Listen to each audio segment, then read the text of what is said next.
senior game between the visiting Loyalsock Township Lancers and your Shamokin area Indians. The Shamokin Area School District would like to remind you that your paid or complimentary admission to this event entitles you to enjoy an exhibition of skills developed by students in an educational or intimidating the officials or opponents is unfriendly and unacceptable. Thank you for your cooperation. Porta potties are located on both sides of the bleachers on the visitor side. Restrooms are located behind the home bleachers. The Shamokin Area Band Boosters concession stand is located at the east side of the visitors' bleachers, and the Hillside Coaches concession stand are located at the west side of the home bleachers. A reminder that spectators and students are asked to remain seated during the game except for visiting the concession stand or the restrooms and porta potties.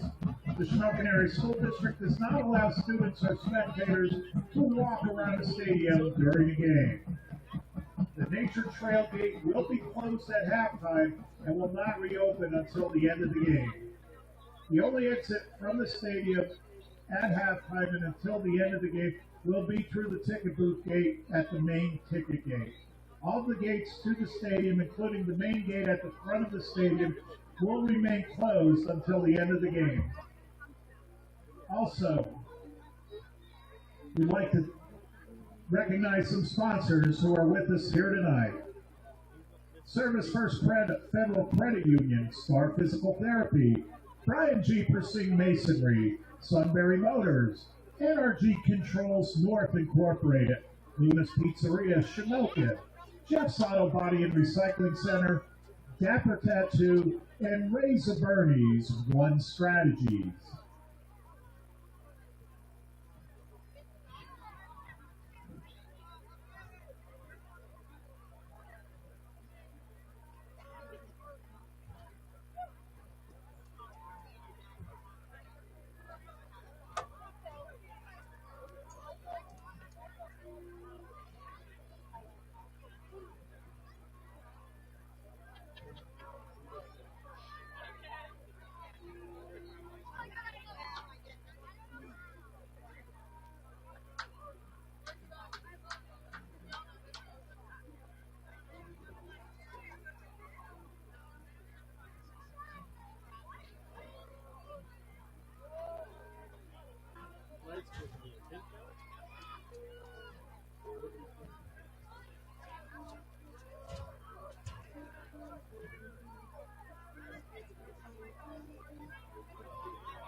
A reminder, our Shamokin Area Indians High School Marching Band will be performing tomorrow, late afternoon, early evening at the Cavalcade of Bands at Loyalsock Township High School.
The Shamokin Area School District would like to remind the fans, keep our house clean. If you exit the stadium, no matter what time, please remove your trash and find the nearest receptacle on your way out or during halftime.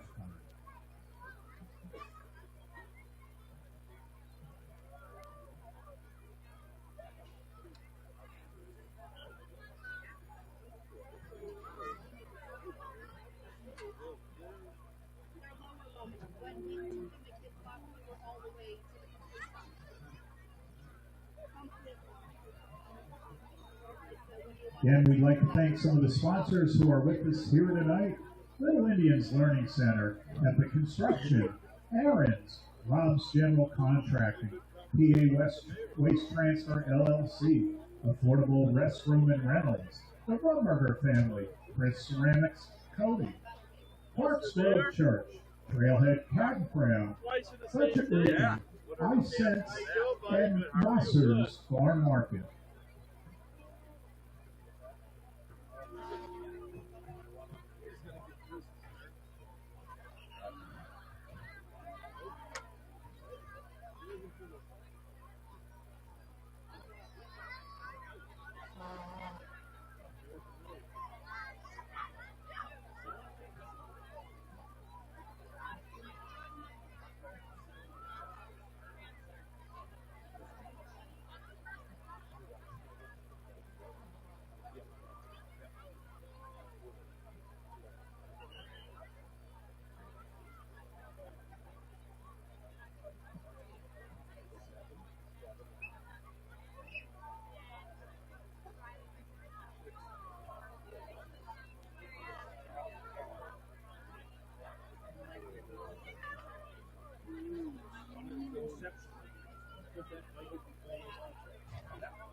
Your attention, please.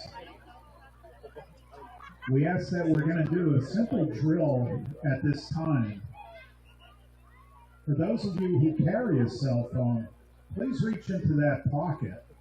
If your pocket's empty, there's a possibility we have a cell phone. The background picture is Stitch from Disney.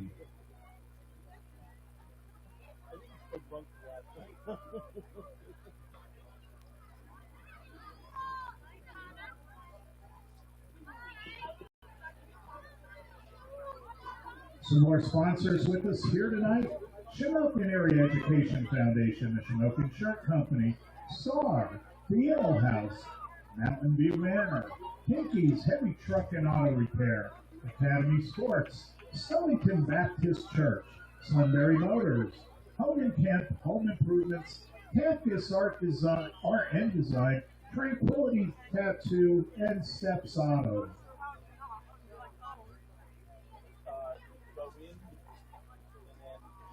Because I remember she had a confession from like your background stick.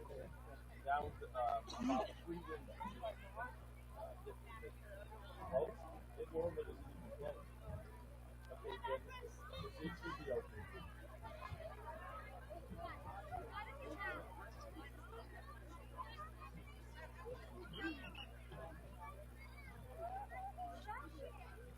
Well, Papa, how you doing? Good. How you doing? Good.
The Shamokin Area School District is proud to present the 2025 edition of the Shamokin Area High School Indian Marching Band.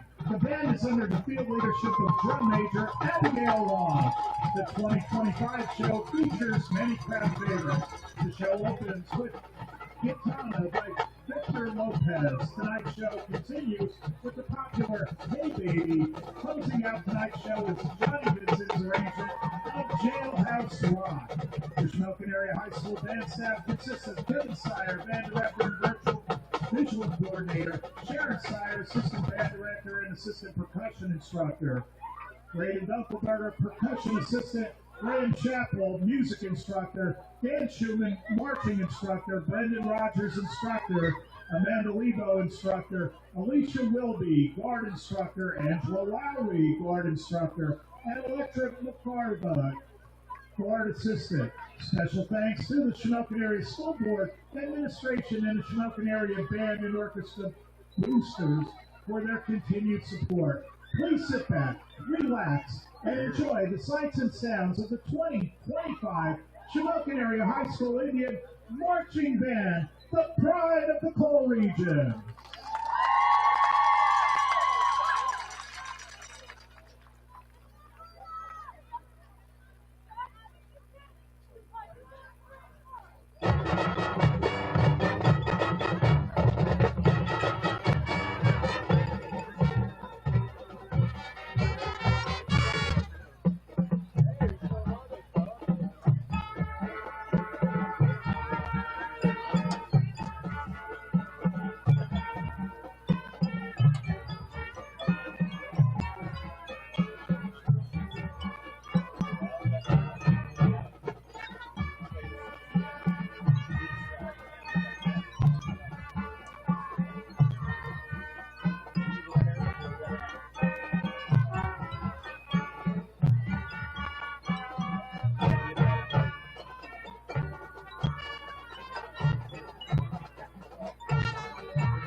Let's give it up for the 2025 Shamokin Indian Marching Band.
Good evening, everyone, and welcome to this evening's Senior Night Ceremony.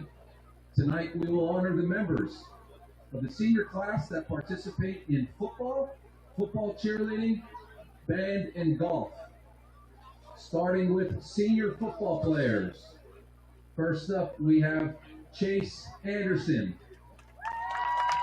Chase is escorted by his parents, Eric and Shannon Anderson. Chase plans to attend King's College in the 3+2 program with the University of Notre Dame to major in civil engineering. Chase Anderson.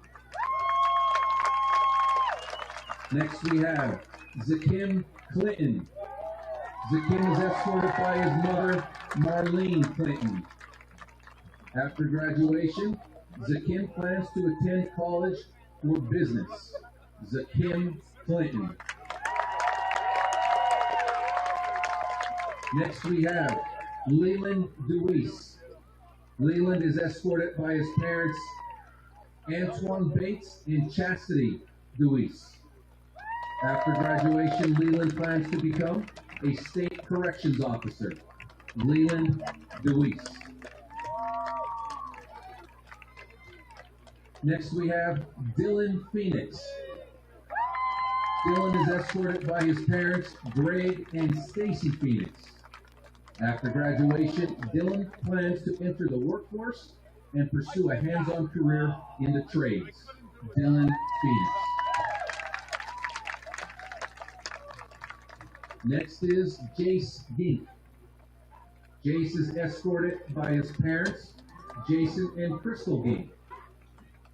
After graduation, Jace plans to join the workforce. Jace Gink.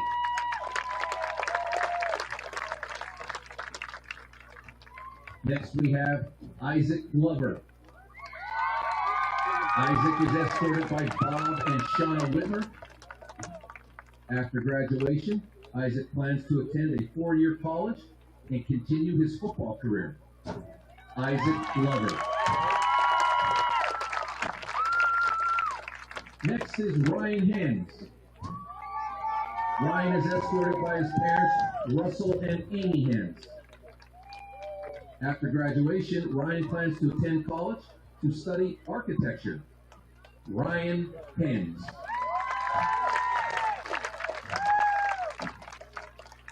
Next up is Marcus Kinsey.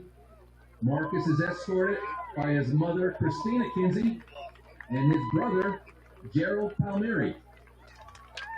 After graduation, Marcus plans to become an EMT. Marcus Kinsey. Next up is Andrew Kuzmic. Andrew was escorted by his parents, Aaron and Erica Kuzmic.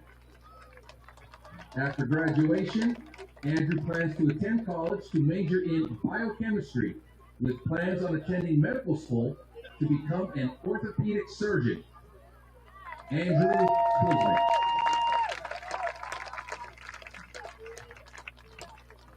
Next we have Andrew Leffler. Andrew is escorted by his father, Andy Leffler. After graduation, Andrew plans to attend college to major in business. Andrew Leffler.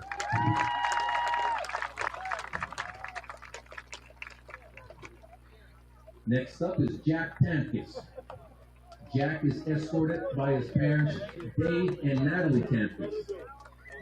After graduation, Jack plans to attend college and swim at the collegiate level. Jack Tamkis.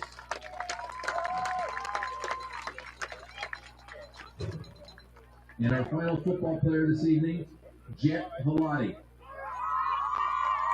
Jet is escorted by his parents, Brian Velati and James Smith. After graduation, Jet plans to join the police academy or go to college to major in criminal justice. Jet Velati.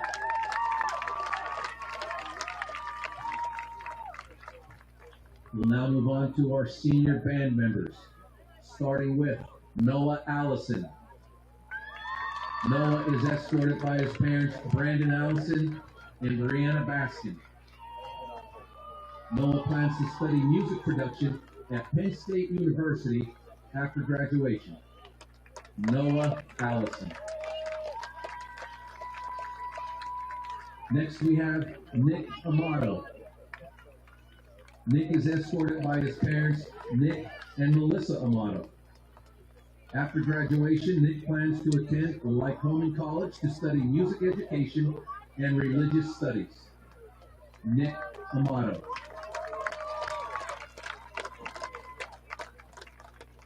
Next we have Bennett Elio. Bennett is escorted by his parents, Mitch and Colleen Cosin.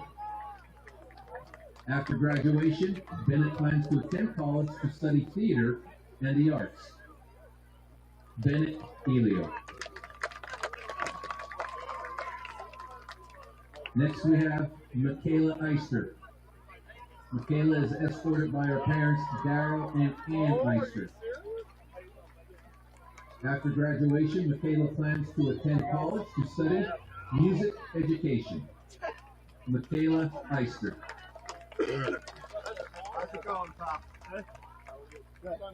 Next, Jess Hatfield. Jess is escorted by his parent, Jess Hatfield. Jess plans to attend college for acting after graduation. Jess Hatfield.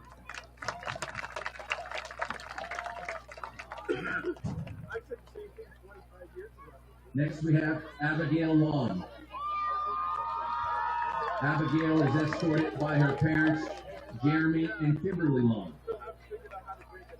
Abigail plans to attend college for meteorology after graduation. Abigail Long.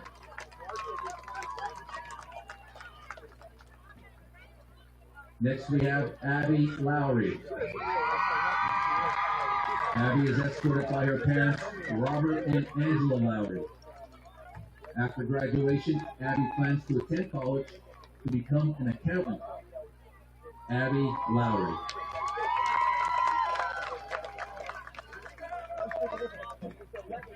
Our final band member, River Snyder. River is escorted by his grandparents, Tom and Tina Snyder. After graduation, River plans to attend Susquehanna University to study biology. River Snyder.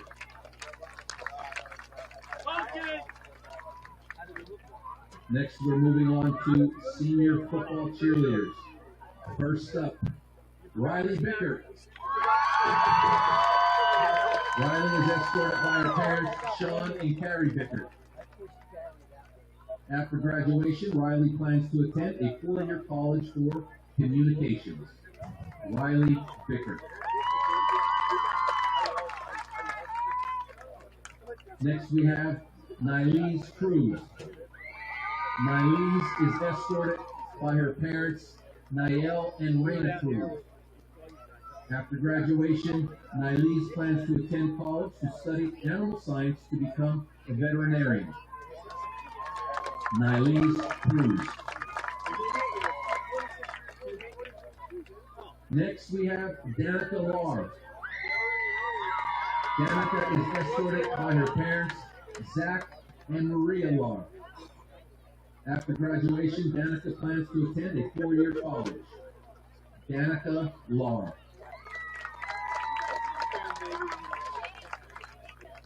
Next, we have Sophia Montgomery. Sophia is escorted by her parents, Scott Montgomery and Pamela Nye. After graduation, Sophia plans to attend college to study pre-medicine and become an OBGYN. Sophia Montgomery.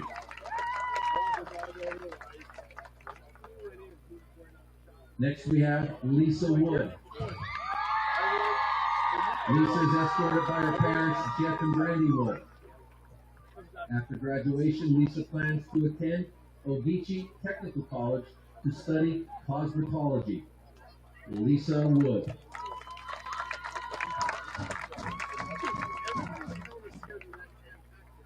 Next, we have Brooke Yite. Brooke is escorted by her parents, Ed Yite and Tara Moore. After graduation, Brooke plans to pursue a career in cosmetology. Brooke Yite.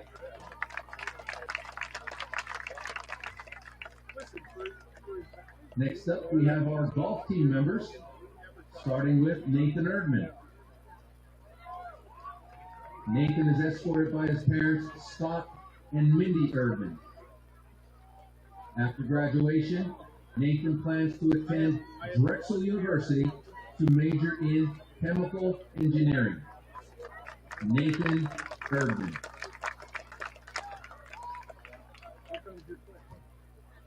And our last senior, but certainly not our last senior, There he is. Sophie Haupt. Youngest guy in the top. Sophie Haupt is escorted by her parents, Edward and Arlene Haupt. After graduation, Sophie plans to attend Penn State University to major in telecommunications and media studies with a minor in business. She would then like to go to law school to become a patent attorney. Sophie Haupt. Let's give one final big round of applause for all of our senior members who have been recognized here tonight. This concludes our senior night festivities. Good luck to all seniors in their future endeavors. And go Indians!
Good evening, football fans, and welcome back to another edition of Shamokin Area Football, live streamed right here on the Shamokin Area TV YouTube channel. I'm Connor Phoenix, joined back in the booth tonight by Coach Joe Haddock. Joe, let me just start off by saying it's great to be back in the booth with you here for Week 9. Connor, it's great to have you back. Listen, Mr. Bordell did a great job, filling into you.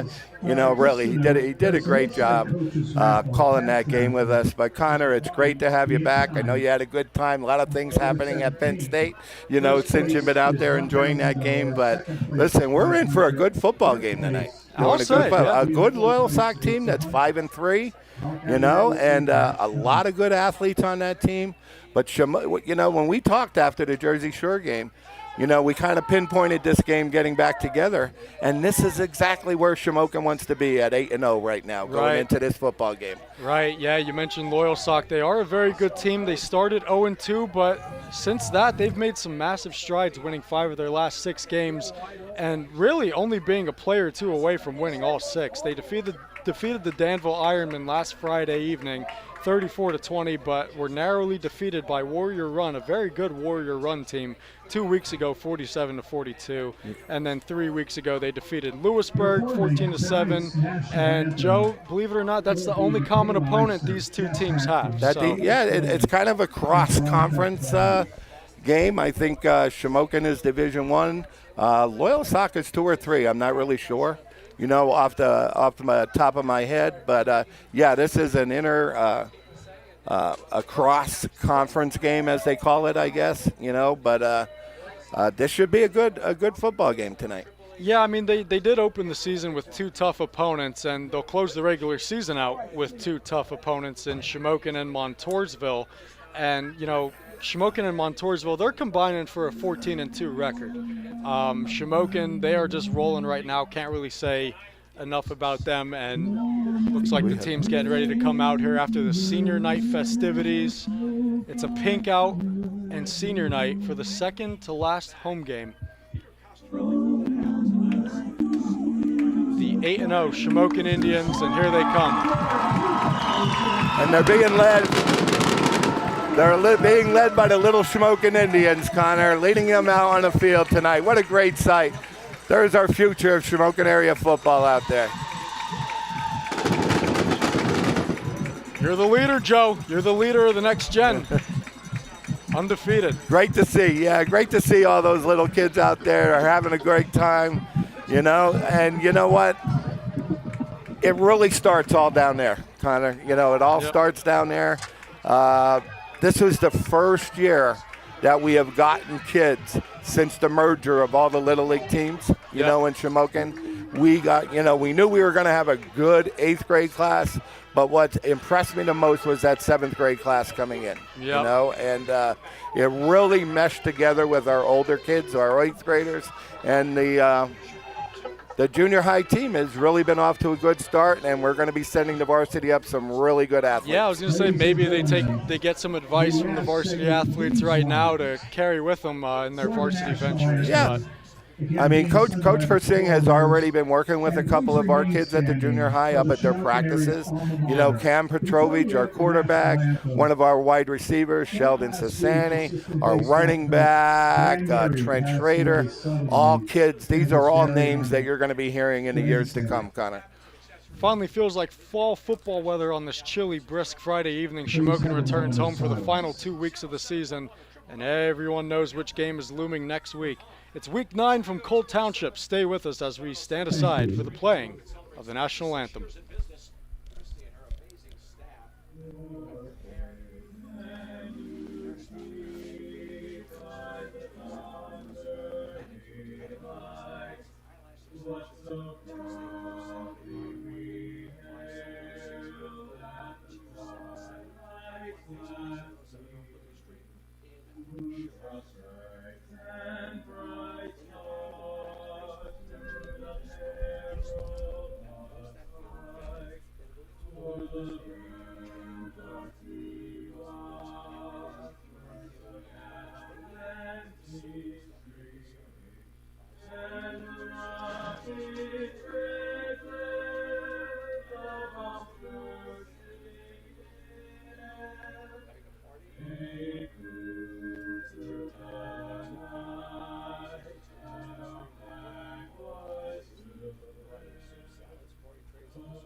Back here from the gorgeous Bridie Ruane Field at Kent Memorial Stadium, I'm Connor Phoenix, joined with Joe Haddock back in the booth. A little bit about the Shamokin Indians, Joe, as if we need to know anything else. They're ranked number 2 in the latest 4A state rankings. They've won 18 consecutive regular season games. They overpowered their last 4 opponents. I mean, I know you were here for that Selinsgrove game. And like you told me pregame, they have mercy ruled 6 of their 8 opponents so far. Yep. I'm sorry, Connor. Go no, ahead. I was just going to say, Steele, he's averaging 9.8 yards per carry and 15 touchdowns. And Zakem Clinton, you got to watch him tonight. He's only 91 yards away from his second straight 1,000-yard season. Yeah, you know what, Connor? Like I said before, we're 8-0. We're exactly where we want to be. And the scary point, like we talked about earlier, is that really they haven't put together a full football game yet. And that's the scary part, that this team, even though they're 8-0, can still play better. And, boy, that's what I'm really, looking forward to.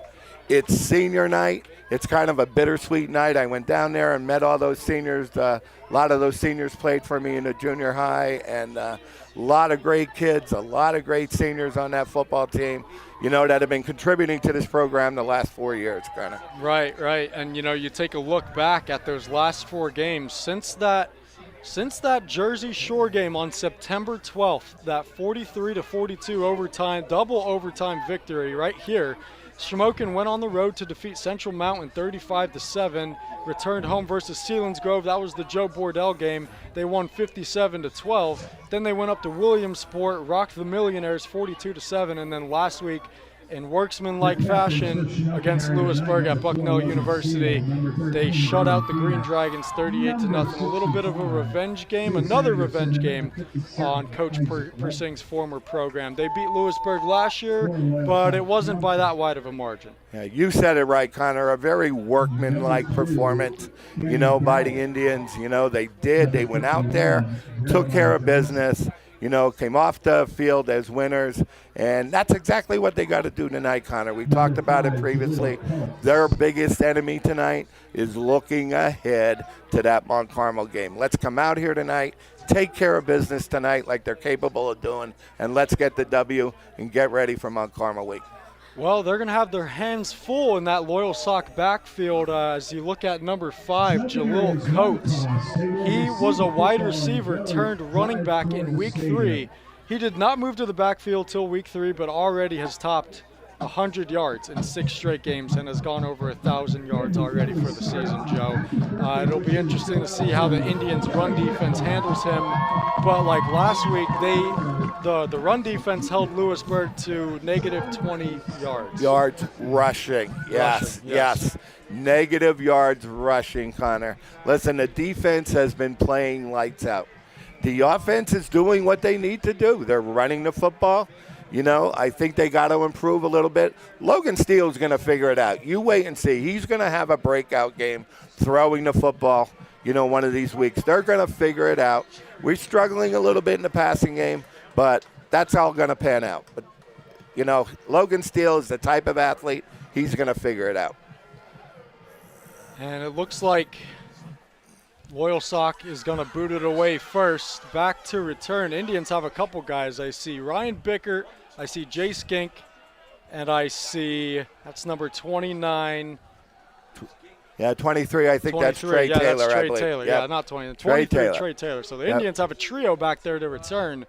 And back to boot it away for the Lancers is number 16, Ethan Boyer.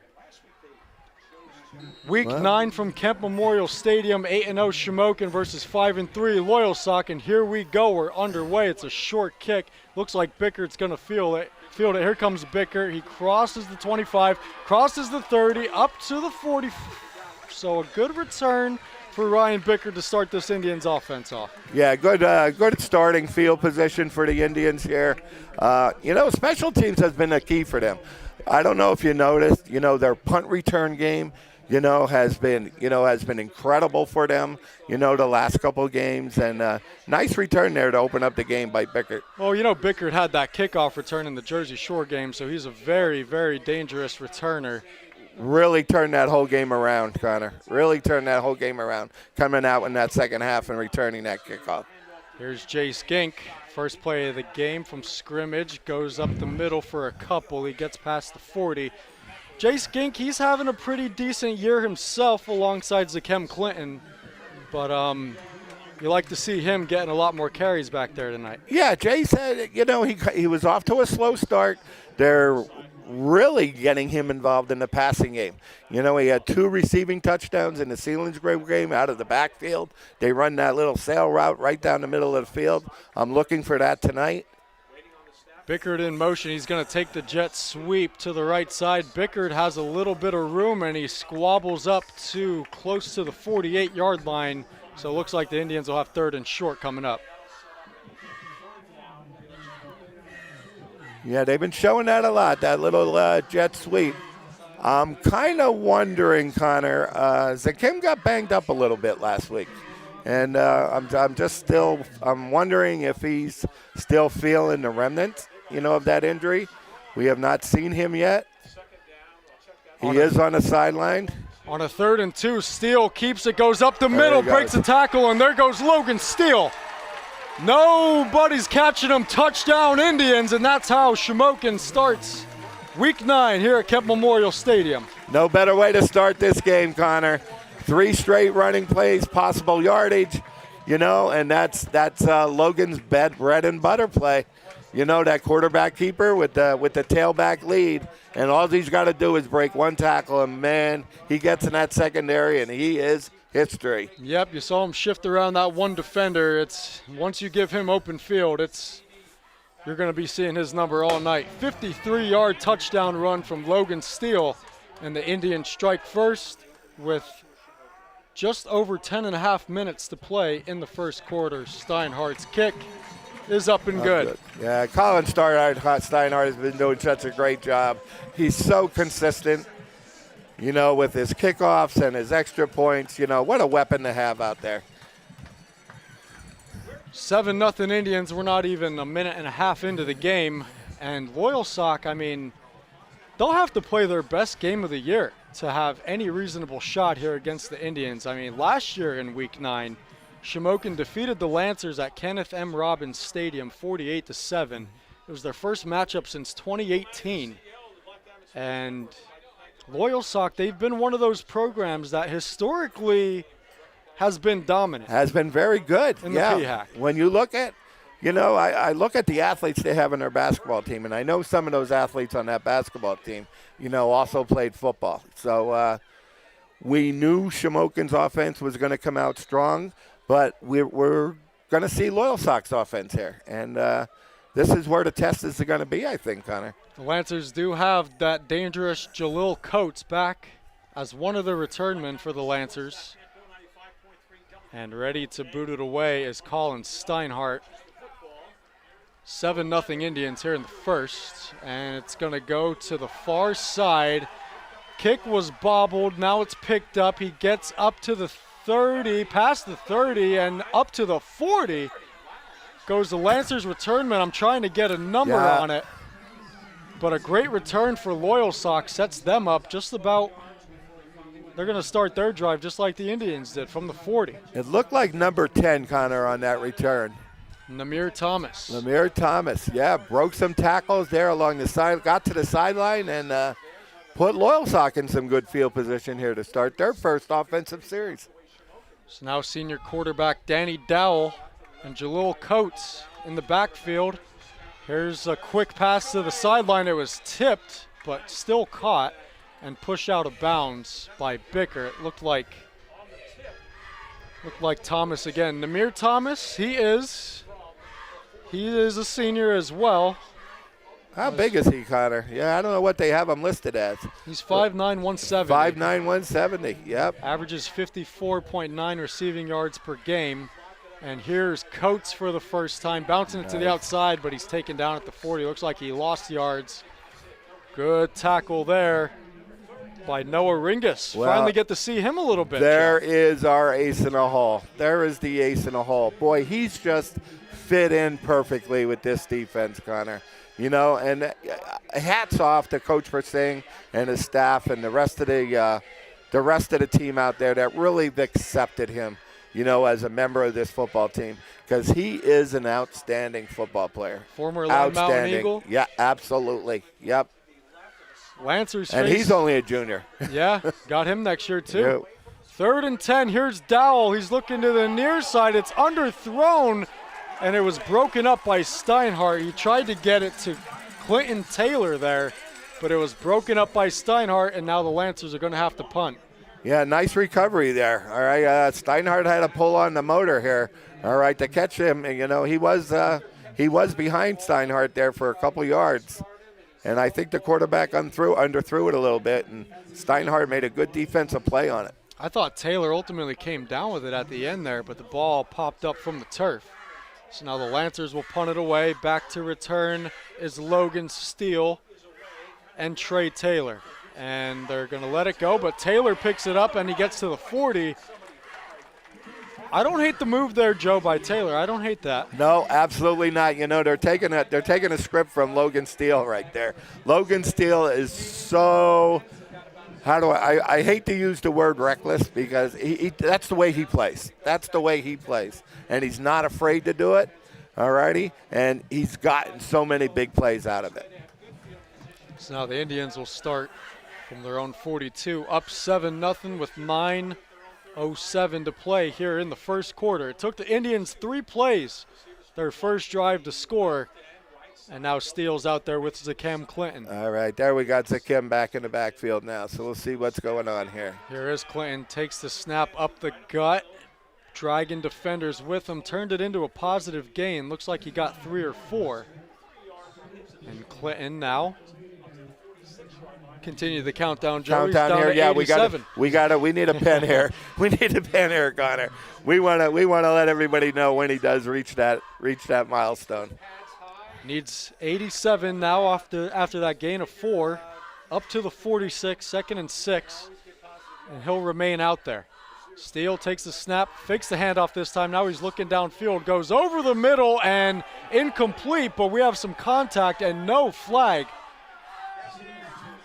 as the intended receiver looked to be Jay Skink. That was Jay Skink, yep. That was a little different twist than what we see. We normally see Jay Skink running down the seam. There we had a little cross pattern with Gink going across the middle of the field. And defender, well, according to the Shamokin faithful, got there a little early. But some great patience there from Logan Steele, the junior quarterback, who is having himself another phenomenal year. Here's Clinton on a handoff, and he gets stuffed up at the line of scrimmage this time, right at the 45. Might have lost a yard. He was met by a couple Lancers, and now that brings up 4th down. The Indians are going to have to punt. Hey, good stop there by Loyalsock, you know, for those 3 plays. 7-0, Connor Phoenix, Joe Haddock in the booth once again. Indians looking for their 19th consecutive regular season win. And Steinhardt will boot it away on the senior night pink out. And Steinhardt, what a nice punt. Inside the 20, it's going to be returned. And we see how this guy's pretty dangerous. Hey, yeah. Namir Thomas again, he gets it out to about the 34, 35, so another good return. Yeah, we can't underestimate this guy. You know, he's only 5'9", but it looks like he has some wheels on him, Connor. He has some wheels on him. He showed 2 good returns now on a kickoff and a punt return. So they'll mark it at the 35. Danny Dowell is out there with Jalil Coates. Lancers trying to get set.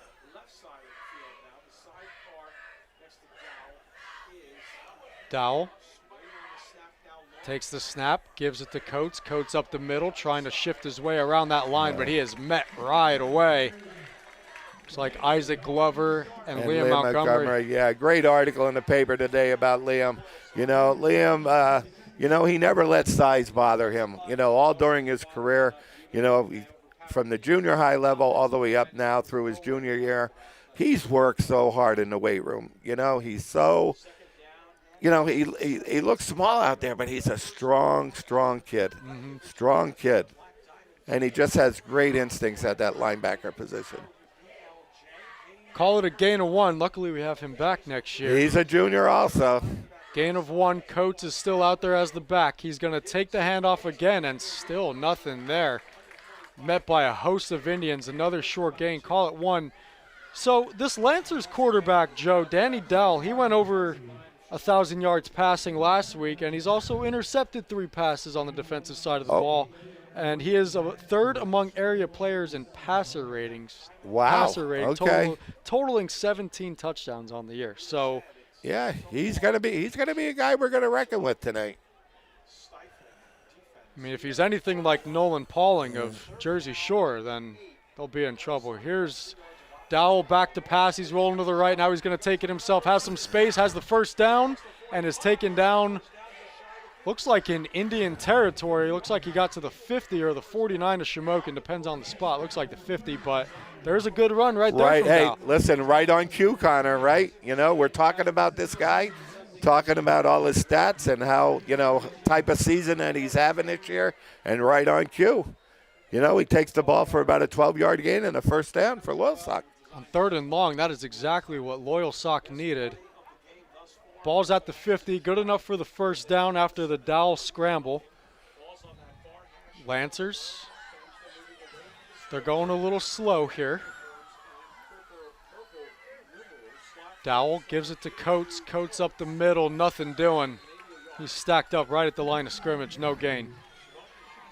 Looks like Glover is in the middle of that again. Glover and Montgomery and Noah Ringus all in, on that tackle. And I think they got well prepared for this guy all week here at practice. So, yeah, I mean, knock on wood here. He's a great running back. Hopefully we can keep him contained tonight. in that 34-20 win against Danville last week, Coates rushed for 205 yards on, get this, Joe, 47 carries. Wow. I'm not going to pretend to do the math on that, but that's about 5 yards a carry. Dowell rolls to the right, fires downfield, and it's broken up. Good coverage by Ryan Bickert. No call. That's going to bring up a 3rd and 9. Yeah, great play, Bickert. Way to go, Bick. Yeah, great play by Bickert. Good coverage on there. Ran with him stride for stride. And listen, that's speed against speed there. You know, Bickert against that number 10. What was his name again, Connor? Lamir Thomas. Lamir Thomas, yeah. 3rd and 9, Indian side getting loud. Trying to pump up the defense here. A big stop. Coates is out there. Dowell's out there. And Dowell takes the snap. He's back to pass. He's pressured again. He's going to roll to the right, fire downfield again, and it's broken up by Bickert. Once again, and that'll bring up a 4th down and 9 for the Lancers. Yeah, great pressure that time by Kaleda. You know, on the edge. On that particular play, they didn't let that quarterback get the edge and scramble off that edge like he did last play. Great play there by Kaleda on that. So they had Loyalsock backed up, but after a good run from Dowell, nothing really doing after that, and we got some early movement. Looks like a false start on Loyalsock, taking back 5 more yards. And Joe, back to that comment about the 47 carries for 205 yards. I mean, if you get 47 carries a game. Listen, you're bound to get a couple. Yeah, I would sure hope you would rush for at least over 200 at minimum. I thought you were testing my math on that kind of. What if I was? Bad punt. It's going to bounce and go out of bounds. Listen, if that did go out of bounds, you see Logan Steele was attacking that football. He would have caught that on a bounce, and he would have had that sideline to go. He was on the prowl. He was, yep. Sets up the Indians good here. I really wanted to see that punt return team. I think Loyalsock did their homework, scouted Shamokin very well, and Shamokin's punt return team has been doing such a terrific job these last couple weeks. So 1st and 10 from the 40. The Indians will start their next drive. This is their 3rd one of the game after a 3-and-out last possession. Yeah, Loyalsock kind of put it to us defensively, that last drive. And let's see if Shamokin.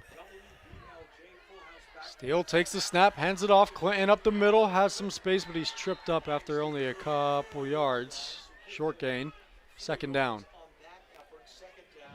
7-0 Indians here with clock trickling down, just under 5 minutes to play. We have a couple donations rolling in, Joe, here in the 1st quarter. Awesome. We want to give shout-outs to John DeLorso, Chris Carnuccio, and Matt Reidinger. Thank you for your donations. Thank you so much, guys. Hope you're enjoying tonight's broadcast.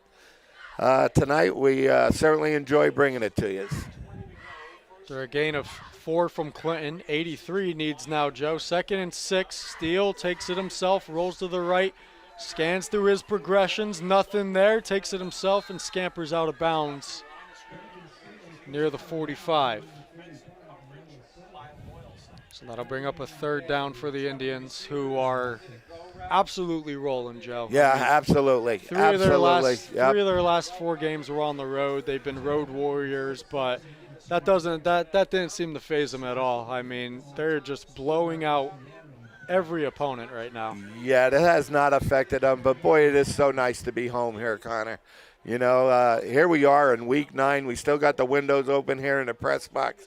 Beautiful night, but I think till the game's over, we're going to here goes Steele. Bouncing it to the outside. He's got some space. Good enough for the 1st down, but he's pushed out of bounds inside the 30 by Ivan Baker, but another great run there from Logan Steele. He's got the Indians set up well inside Lancer territory. 1st down. Listen, who needs that passing game when we could get the running game going like that? Logan Steele has that potential to break one anytime he touches that football.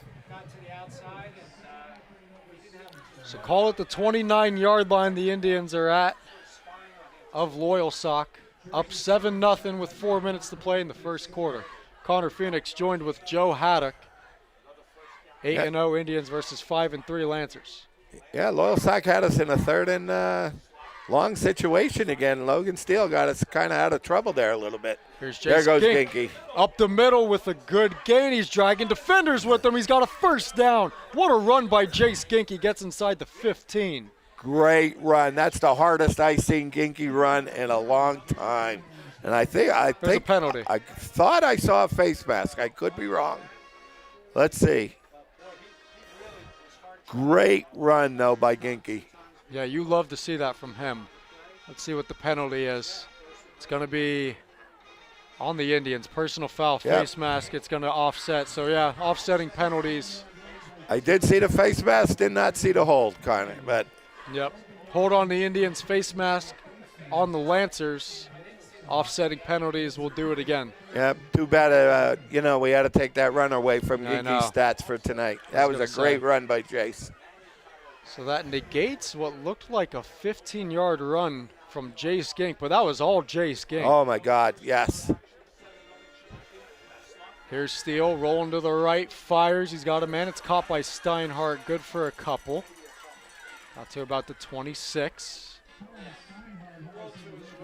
And Steinhardt, he's been having an okay year. He's been having touchdowns. He's been very quiet though the last couple of weeks though, Connor. I gotta say he's been a little quiet because, like I said, the passing game has struggled a little bit. Selinsgrove, they went to a real short, quick passing game, much like that one. But that's the best way to get it on track. Here's Clinton up the middle again, dragging defenders with him down to the 20 on 2nd and 6. So that looks like it'll bring up a 3rd and short. Yeah, it looks like they're right on the 20-yard line. The sticks are a little bit past the 20, but I expect Coach Persing to go for this one. Oh, it's only 3rd down though, so we're good. Yep, they got 2 cracks at this. And it already seems in this one like Coach Persing's trying to get Steinhardt involved. Absolutely, yes. 3rd and 1 from the 20. Clinton's the back. Steele, inside handoff. There is Trey Taylor, who is has some room, and he's down inside the 10. First and goal, Indians. I think that was Ginky That was again, Gink, Connor. not Yep, Taylor, that yep. was Ginker. Yep. Might be. Yep, that was Jay Skink on that little counter play. Coming off the wing. Nice little misdirection play there by Shamokin. Great run, Did a 13 good yards from job. Jace Gink. First and goal for the Indians from the 7. Could be Ginky's coming out party tonight, Connor. What do you think? Yeah, that's- He's off to a great start. He's due. So now they got Ginky out wide. Let's see if they go to him here. First and goal, we have some early movement, and it looks like it's going to be a false start on the Indians. The officials are going to get together here. Yep. Dead ball, false start on the Indians. We've seen that a lot this year, Joe. Yeah, again, like I said, they're a reckless football team, Connor. I know it. We're spoiled a little bit. I'm not going to take them for granted anymore. They're going to make mistakes. Hopefully it ain't going to come back. They've worked through them, and they're still a good football team. Let's see if they can overcome this, Connor. I hate to see that penalty in the red zone like they did, or in the First and goal from the 12. Clinton is the back once again. Steele's going to give it to him. Or no, he keeps it. And Steele trying to make some moves. He tries to get around Coates, but Coates slams him down. So, yeah, I don't think that was a designed keeper by Logan there. There was a little bobble there. There was a little bobble there between him and Clinton on that play. Oh, and now we're having problems. Now we're having problems. we have a late penalty. Now let's see. Unsportsmanlike conduct on the Indians. Coach Perting is talking to Glover. I don't know if that's who it was directed at, but I know he's getting an earful from Coach Perting. Wow. So after that, that's going to back the Indians Really up back even him more up. Yeah. on what should have been a penalty on Jalil Coates. So now, Yeah, that's going to set him back quite a ways. Let me see here. to the 12, 27. 15, 27-yard line. And I think it's still a second and goal. Second and goal, yeah. Second and goal from the 27. Listen, Glover's got to be careful now. You know, he picks up a second unsportsmanlike conduct, he'll be ejected, and that'll be, hey, he won't be able to play next week. So he's got to be careful here. Second and goal from the 27. Here's Clinton up the middle. He gets some of the yardage back, bounces off a defender, and is down at the 21. And there's that Jalil Coates, number 5. Listen, I never seen Kazakim hit like that. Boy, he met him head on, and he really stood him up, and great tackle. You're seeing some Great emotion. tackle. Yeah, you're seeing some emotion here early, Joe. I mean, Coates, he's the real deal. got some momentum on his side right now, not getting called for that penalty, and then just tackling Zakem Clinton there. So third and goal from the 22. Clock trickles down here in the first quarter. Steele takes the snap. He's back to pass, getting pressured, steps up, goes to the end zone, and it's just out of the reach of Colin Steinhardt, and it falls incomplete. Great effort by Steinhardt. He dove for it, but just out of his range. Yeah, great effort there by both of them, Steinhardt and Logan Steele. Listen, he didn't have much room to put it in there, but, he put it right in the window, where he gave Steinhardt a chance to catch it, and just a little bit outside of him. So now on 4th and 22, the offense is going to stay out there. Logan Steele. Yeah, where are we at here? The 22-yard line? 22. Steele breaks 22, the snap. 32. Would have been a 40-yard field goal for Steinhardt. Maybe a little out of his range, Connor. So here we go. 4th and goal from the 22. Steele rolling to the left. He's going to take it himself, and he is going to get pushed out of bounds. We have a penalty on the play, but he didn't get anywhere near the end zone. And we'll see what this penalty is on now. Tell you what, the first quarter, Joe, the flags are flying. Listen, three quarters of the way through this quarter, Shamokin was playing penalty-free football, and now all of a sudden we're shooting ourselves in the foot here. Another holding penalty against us. And we kind of fell apart that drive a little bit, Connor. Yep. That's what the penalties do. You have a good drive going, just take that momentum away from you. So now Loyalsock will take over. It looks to be the 5-yard line. So Yeah. maybe Steele did get closer than I Well, thought. yeah, Logan got down to the 5-yard line. Kind of put Loyalsock their backs against the wall here. Here's Coates. He's met right away. Another short gain. Not much doing hit for him tonight, Joe. Yeah, no. I'll tell you what, he's not going to get nothing in the middle of that Shamokin defense with Glover there, the linebackers, Montgomery and That run, Ringus, and I think that's going to be the end of the first quarter. that run defense is no joke. Clock trickles down. That's the end of the first quarter from Kemp Memorial Stadium, Week 9. It's the Shamokin Indians 7 and the Loyalsock Lancers nothing.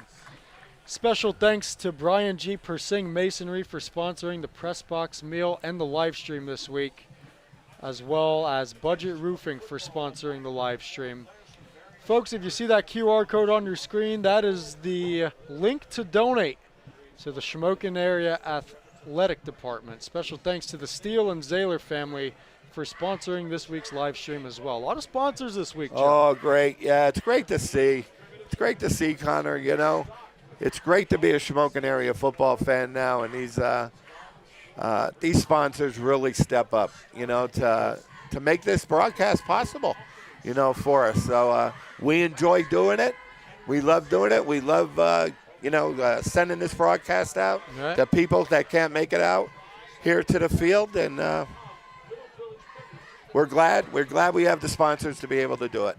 We want to thank Blaze Alexander and Area Services as well. And yeah, folks, that QR code on the screen is the link to donate. We already have a couple donations rolling in, so if you want your name called on the live stream, feel free to donate using that QR code in the bottom right of your screen.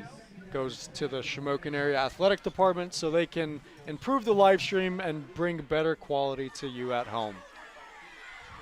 2nd and 10 for the Lancers. Dow back to pass from his own end zone. He rolls to the left. He looks downfield, and he fires almost a safety, and looks like the receiver got tripped up, and it's incomplete, so that'll bring up a 3rd down. Yeah, it looked like there was a little inadvertent contact out there between Taylor and that receiver. But listen, that last run by Logan Steele that got it down on the 5-yard line kind of flipped the field here a little bit. You know, we got to stop here on this 3rd and 10. We're going to get some great field position. Great field position. Indians fans getting loud. 3rd and 10 from the 4-yard line. Dowell takes the snap, fires to the far sideline. Steinhardt in coverage, and he intercepts it. Colin Steinhardt jumps the route and jumps in front of Clinton Taylor and picks it off. Well, you talk about great position there by Colin Steinhardt. He just played that ball perfectly. Great coverage there by Colin. Come up with a big interception for us. It was going to be great field position anyway, but Steinhardt said, listen, if you look at it from Loyalsock standpoint, it's probably as good as a punt. Yep, I was just going to say that, yeah. So 1st and 10 Indians from the Loyalsock 39-yard line. So Steinhardt, he's got some height on that receiver. It was kind of a mismatch. I don't know why Dow threw that. I'd like to point out on the offense here, Connor, a new addition to the team. He's playing tight end, number 44, Crew Schroyer. I don't know if you ever heard that name. Heck of a basketball player. Heck of a basketball player, yep. You know, we gave up football after junior high. Wanted to concentrate all on basketball, and got him out on the football team. We'll have him this year, have him next year, and he loves playing football. I was going to say, he's one of those. He loves playing football. Underclassmen that the Indians have. That's multi-sport athlete, so it's good to have him. Yeah, I am not a firm believer of a one-sport athlete. Yeah, there are certain ones out there in the school district that do it. But listen, when you're doing a college application, they're looking at the total package, everything that you're involved in, clubs, football team, basketball team, track team. They're looking for that overall student. And in some respect, all those aspects are a little more important than grades. I mean, obviously grades are important, but in my experiences, it's the experience you have. Absolutely, yes. I mean, they see that you can go to a 4-year program and do that. That's enough. You just want to see what you're doing. 1st and 10 from the 39. Here's Clinton up the middle. He's got a big hole and a first down. Down inside the 30s, Akem Clinton, who's got the tracker. I lost count, Joe. I'm going to be honest. Oh, my God. Now, wait. Let me see. He did get off to a slow start, tonight, but you're not going to stop Zakim all night. But I think he lost a yard on that one play. I think it was 80. I think we were up to 90, but what did he get on that play? Got about 11. Here's right. Gink to the right side. Bounces at another good gain, but we have more penalty markers on the field. So it looks like this one may be coming back. Indians got to clean it up here. It's about their 3rd or 4th holding penalty already in this one. Yeah, they're shooting themselves in the foot here.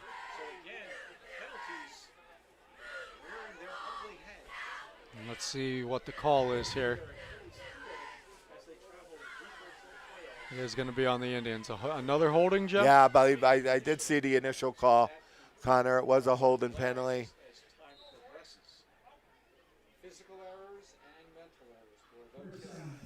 So a loss. They're ruining poor Ginky's game here. Ginky had another good run on the play, had some good yardage, and it got called back again. Backs him up 10. Steele going to take it himself. He rolls to the left. He breaks one tackle, looking for another block. Turns it upfield for a decent gain of 4. But, yeah, how about it, Joe? I mean, Jace Gink, he's on the verge of a legacy game right now, and all these penalties just negate his great runs. Yeah, he was, he's looking for a season high, tonight, and it's all what he's capable of doing. He got off to a slow start this season, but, boy, he's running hard tonight. 2nd down and 17 from the 35, a gain of 3 from Steele. He's one of those seniors we're going to miss, buddy. He's a good, hard-working kid, coachable kid, likable kid, Coach Persing's going to use his first time out of the half. Special thanks to Area Services for sponsoring this week's stream, as well as Blaze Alexander, Brian G. Persing Masonry, the Steele family, and the Zahler family. They're all family. Huh? They're all family, the Steele and the Zahlers, right? No, thank you, everybody. That's great. We love you guys. I'm glad. Great for the donations and Budget sponsoring us here tonight. A lot of sponsors this week. I'm not really used to reading off this many sponsors, Joe. I think we have 6 or 7 tonight. My goodness. Hey, they knew you were coming back here, Connor, right? They knew you were coming back here tonight. Not to take anything away from you, Joey. You did a great job a couple weeks ago. Thanks for filling in for Joe. If you're out there listening, thank you. I mean, I had to endure the whiteout game. And everything that transpired afterwards. I can't even say experience what I had to endure it. Here's the Kem Clinton, another big hole and another good gain. And kind of slow getting up there, Connor. Kind of slow getting up. Looks like he got down to the 21 or 20. Okay, so I kind of really lost track now, Connor, of his yards. We're going to have to go to Black Diamond again maybe to get his yardage before halftime. Yeah, they do a good job at keeping the stats. Keeping the stats for us. Well, that was a gain of 13. 3rd and 4 from the 22. Clinton remains the back. Steele takes the snap, and we have early movement again. Are you kidding me? As you can hear, a very displeased Indian crowd. I think they're getting a little restless with the penalties.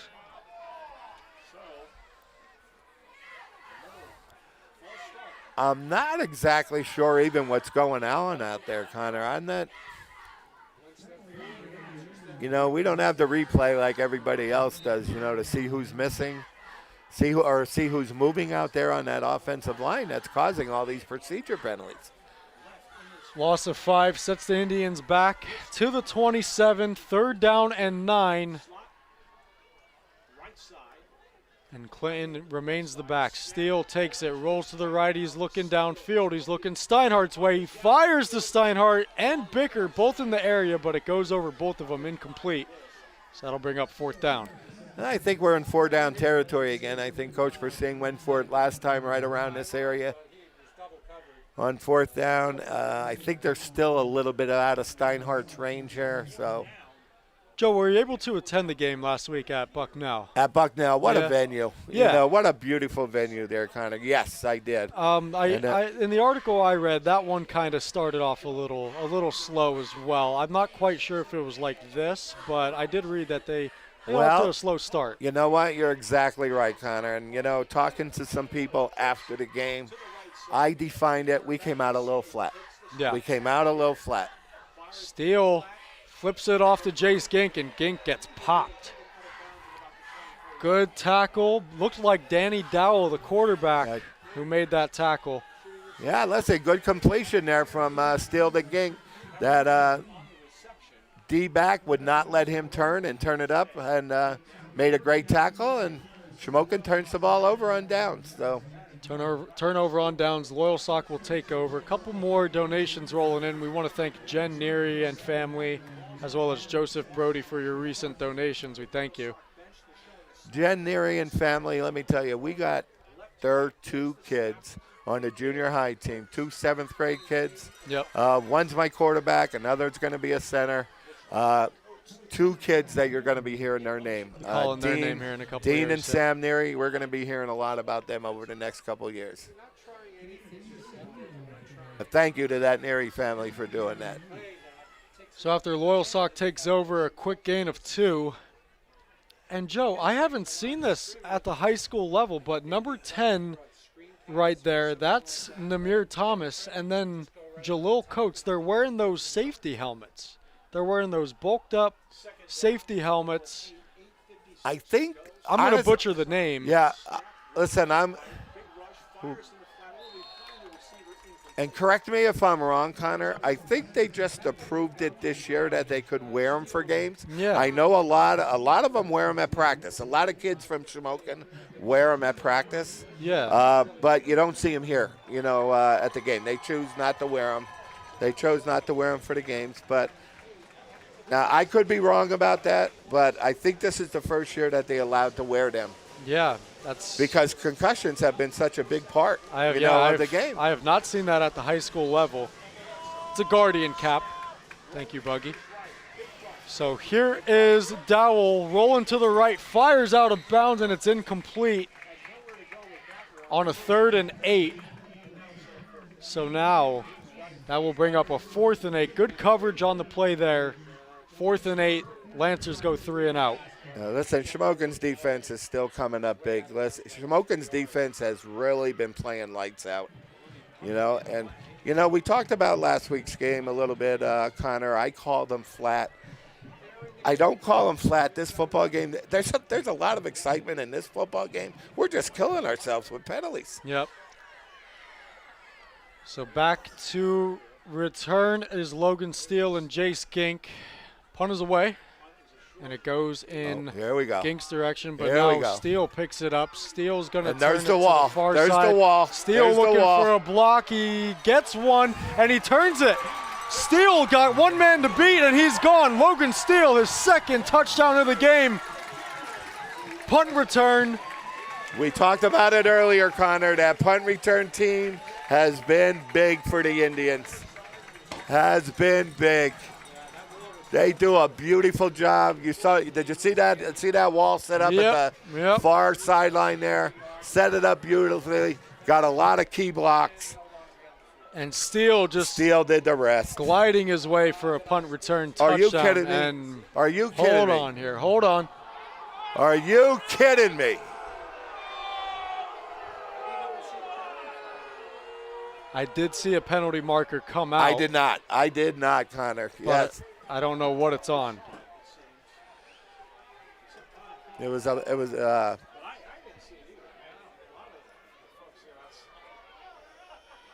now these fans grow even more restless. I don't know if you heard. We do have the window open here, so you can hear Shamokin's faithful.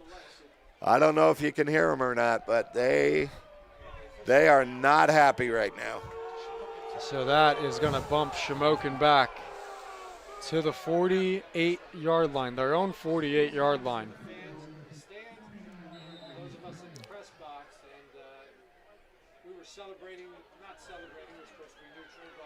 So now that negates Wow. a great A beautiful punt punt return. Yep. by Logan Steele, who already has a touchdown. 7-0 the score remains here, still early in the second quarter. Here's Jace Gink in motion, and there goes Clinton with the handoff. Clinton, good gain on first down, and we have some extracurricular between Trey Taylor and Matthew Rickard of Loyalsock. They're going to let him play. And you can probably justify unhappy fans on both sides. Yeah, I think a lot of people would be surprised at the score of this football game right now. You know, we 7-0 Shamokin. I think Shamokin's outplaying them.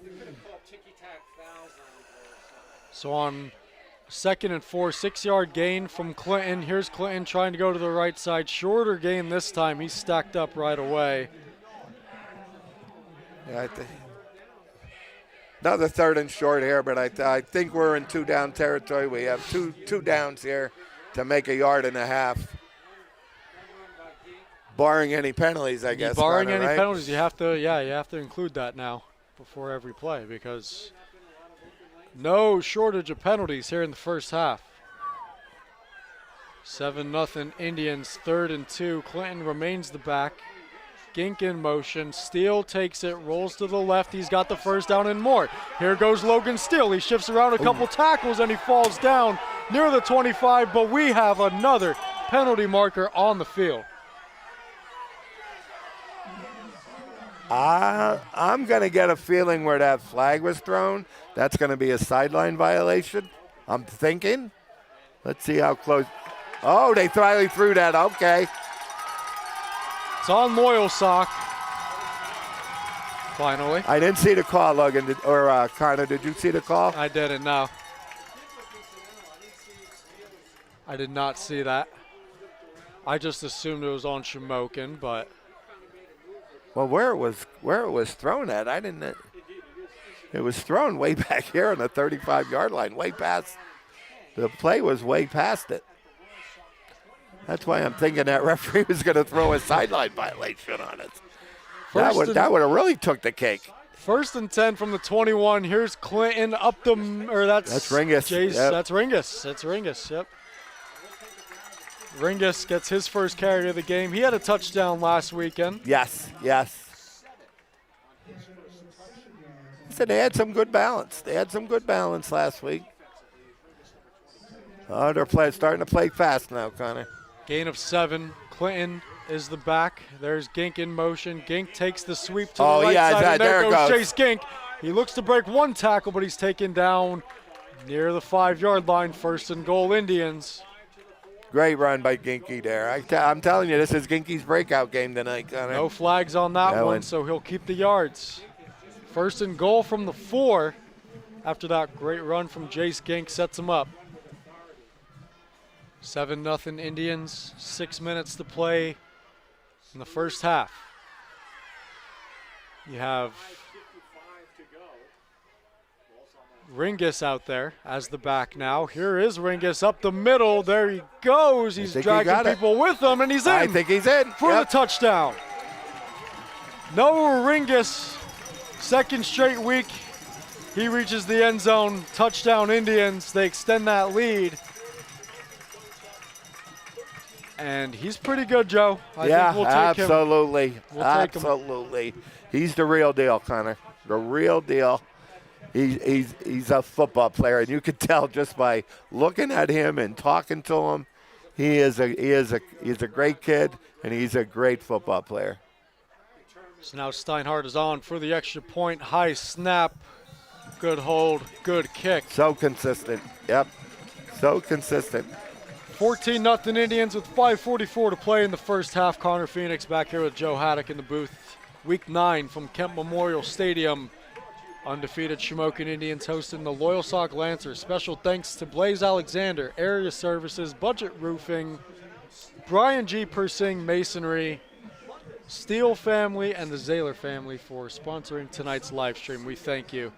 Folks, there is that QR code again to donate to the Shamokin Area Athletic Department. If you want to shout out on the live stream, feel free to leave a generous donation for the athletic department. Well, like we talked about at the beginning of the game, Connor, this team is so resilient. You know, they've been shooting on themselves in the foot all night with penalties. They're still ahead 14-0. They're playing lights-out defense. They're finding ways to score.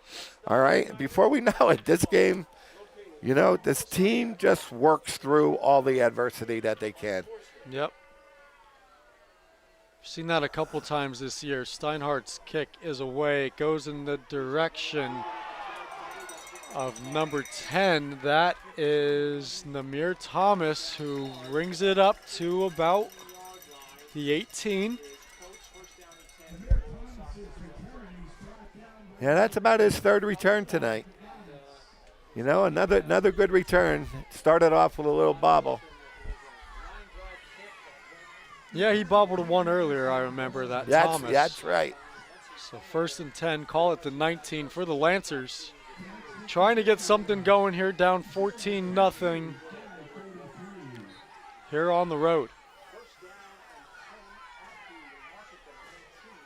Danny Dowell is out there with Jalil Coates as the back. Coates is going to take the handoff, has some space this go around, and gets a couple yards past the 25. Looks like he got up to the 27. So that's probably the best run of the game you've seen there. Absolutely. Yeah, you're right. You're right, Connor. He found some space there, you know, in the Shamokin defense, and that's probably the best run he had all night. Looks like he picked up about 8 yards, so puts him in a second and manageable, you know, situation. So. Yep.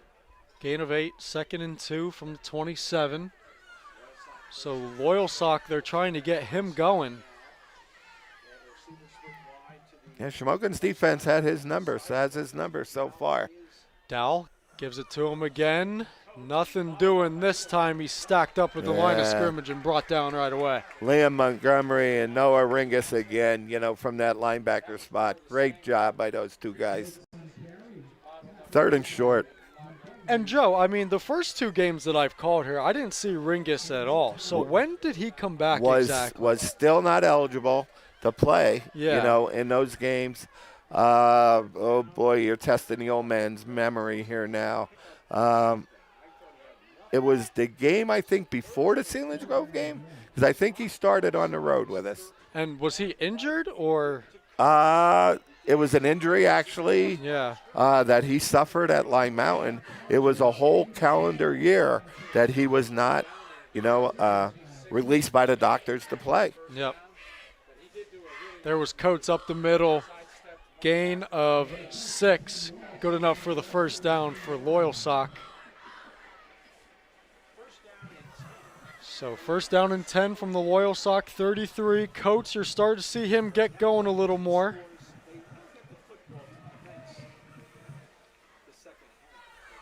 So 1st down, Dowell goes in the flats and passes incomplete, but Steinhardt's going to get flagged for the hit.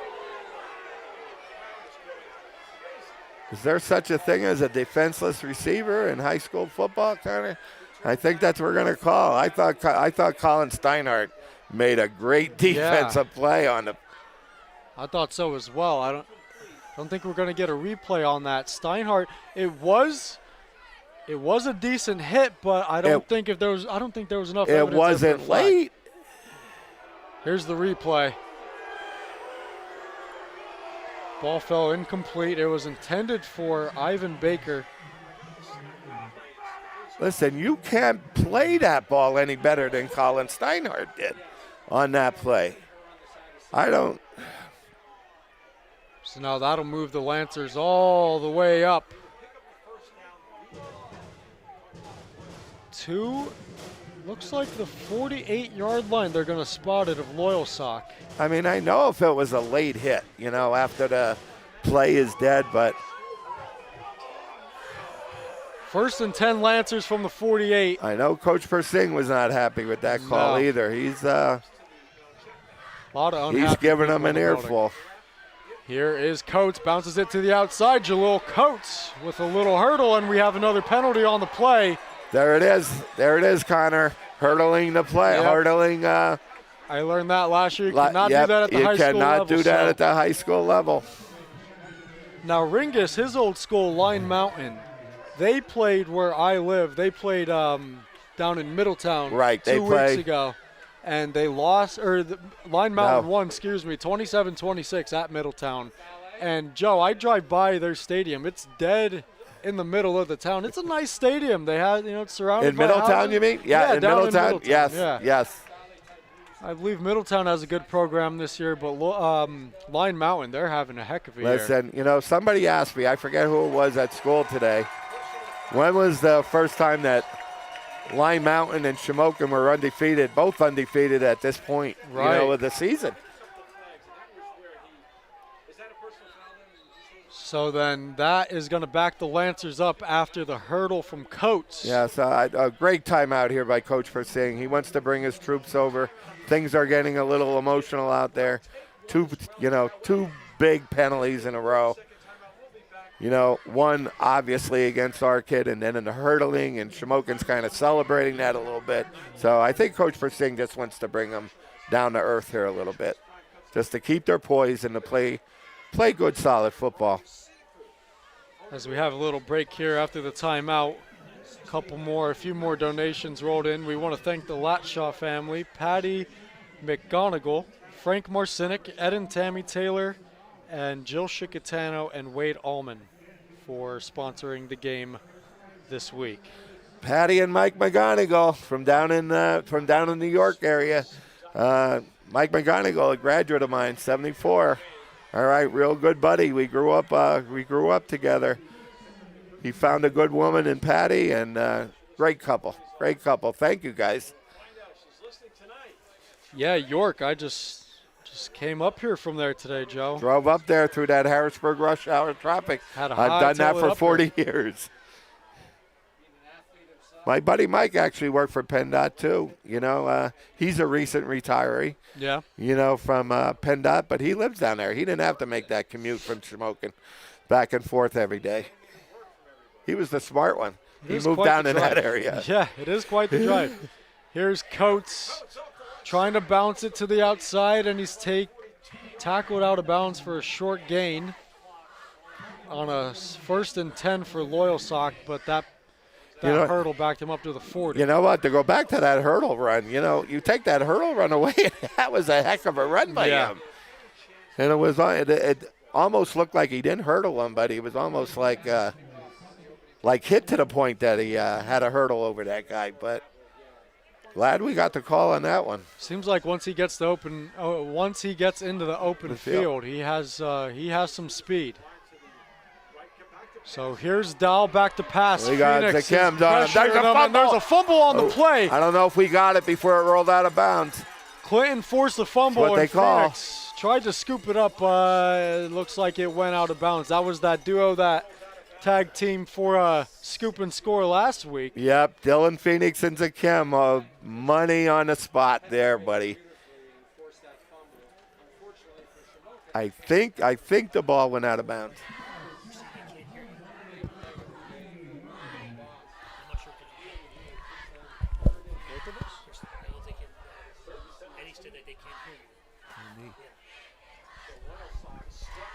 Can you hear me? Yeah, I can hear you, Joe. Yeah. Having some technical difficulties here. We're trying to get Joe back. Hope I didn't. And he's back. You're back. You're good. Are we good? We're good. All right. 3rd and 17 from the 31-yard line of Loyalsock now. Long way to go for Danny Dowell and company. 3rd and 17. Dowell takes the snap. Quick pass over the middle. It was tipped and nearly intercepted by Montgomery. But now the Lancers are going to have to punt it away.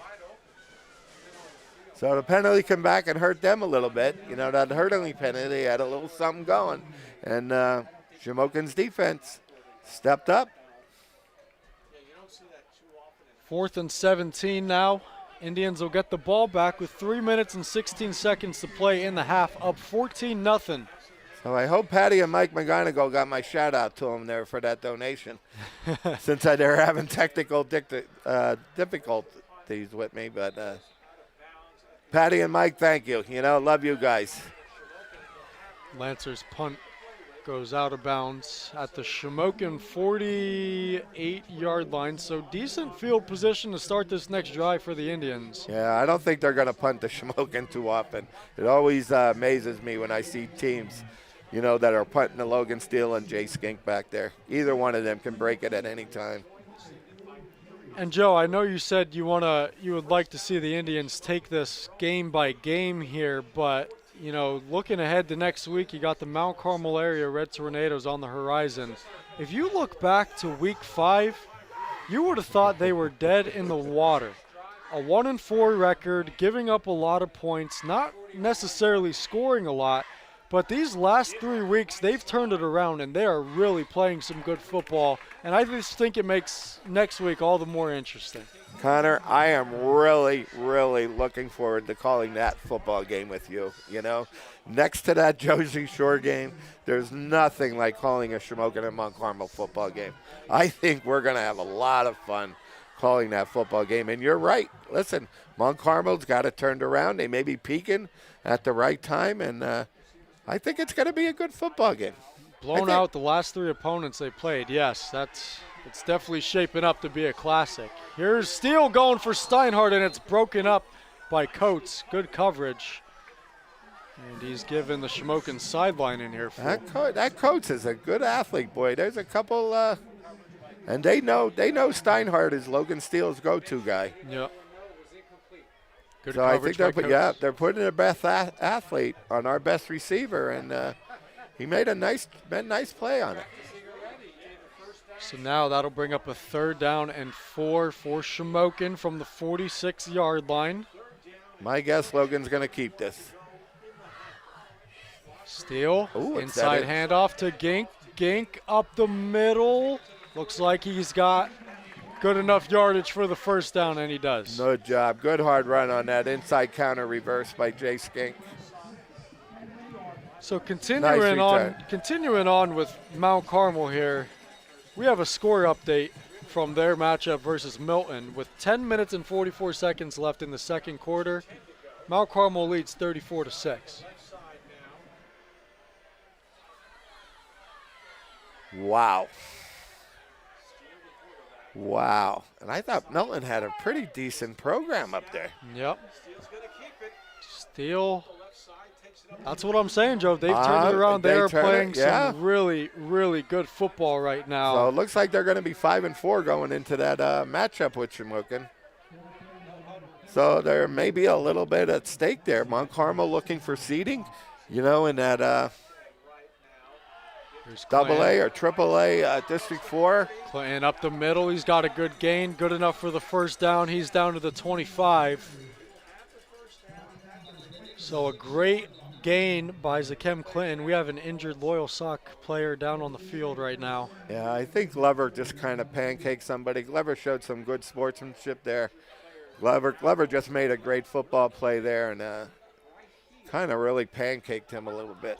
Am I new to them counting pancake blocks? Oh, my God. When did they start that stat, Connor? If you guys go, my God, where did you get that? This is on Max Preps. If you go to the team comparison between Loyalsock and Shamokin this week on Max Preps, you'll see at the bottom, Shamokin has 7 pancake blocks to Loyalsock's zilch. Well, I'll bet you all 7 pancake blocks were pretty much by Glover. Yep. Himself. Yep. So they're well, keeping. now there's 8. Yeah, there's 8 right there. They're keeping that as a stat now, Joe. Oh my God. High school football in 2025. That is awesome. We're gonna add pancake blocks. Huddle comes a long way, I guess, when you can watch it that close every day. Yep. Instead of watching those 8mm films, like. I mean, you're seeing it right here. I'm not making that up, Joe. You're seeing it. I'm seeing it. That's taken right from Max Preps. Oh my God, pancake blocks. So now that sets the Indians up 1st and 10 from the Loyalsock 26-yard line. Steele takes the snap, hands it off. Looks like Ringus, or is it Gink? Yeah, it is Yeah, Gink, that's and he gets Gink. slammed down at the 20. Indians fans want a flag. They're not going to get one. No, they're not going to get one. They want a little unnecessary roughness on that play, but 1 minute to play in the half, 14-0 Shamokin. Got to show a little urgency here. They're still got 20 yards to go. Steele back to pass. He's looking over the middle. There's He's got that a man. play, Connor. Caught There for it the is. touchdown. there's Ginky on that pass right down the middle of the field. 2 touchdowns against Selinsgrove on that same play. Beautiful pass by Logan on that to Ginky. Jace Gink was wide open, and a beautiful throw from Logan Steele extends that Indian lead. Looks like it was a fly route by Gink. Yep, right off the wing he comes. Right off the wing he comes, Connor. Pass is good for a 20-yard touchdown. He gets one-on-one with that guy in the middle, and nobody's going to catch Jace on that. Good ball, good catch, good pattern by Ginky.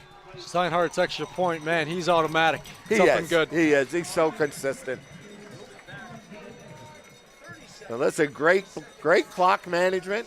I think they had the ball quite a bit on that last drive. They got it down to the last. Is this half going fast, or is that my imagination? Well, this thing has been moving right along here. Yeah, they got the ball with 3 minutes and 15 seconds nice to play in the drive. half. So nice little drive with 49 seconds still to play. In the first half, Indians extend the lead 21-0. Special thanks to Blaze Alexander, Area Services, Jill Shikatano, Uriah Allman. As soon as they all come across the screen, I'll read them all. But the Indians, they extend that lead. Beautiful throw from Steele to Gink, 20-yard touchdown pass. That has been their bread and butter over the last couple of weeks. They've thrown that pattern. Nobody can seem to stop it. Area Services, we thank you. Brian G. Persing Masonry, we thank you for sponsoring the press box meal and the stream.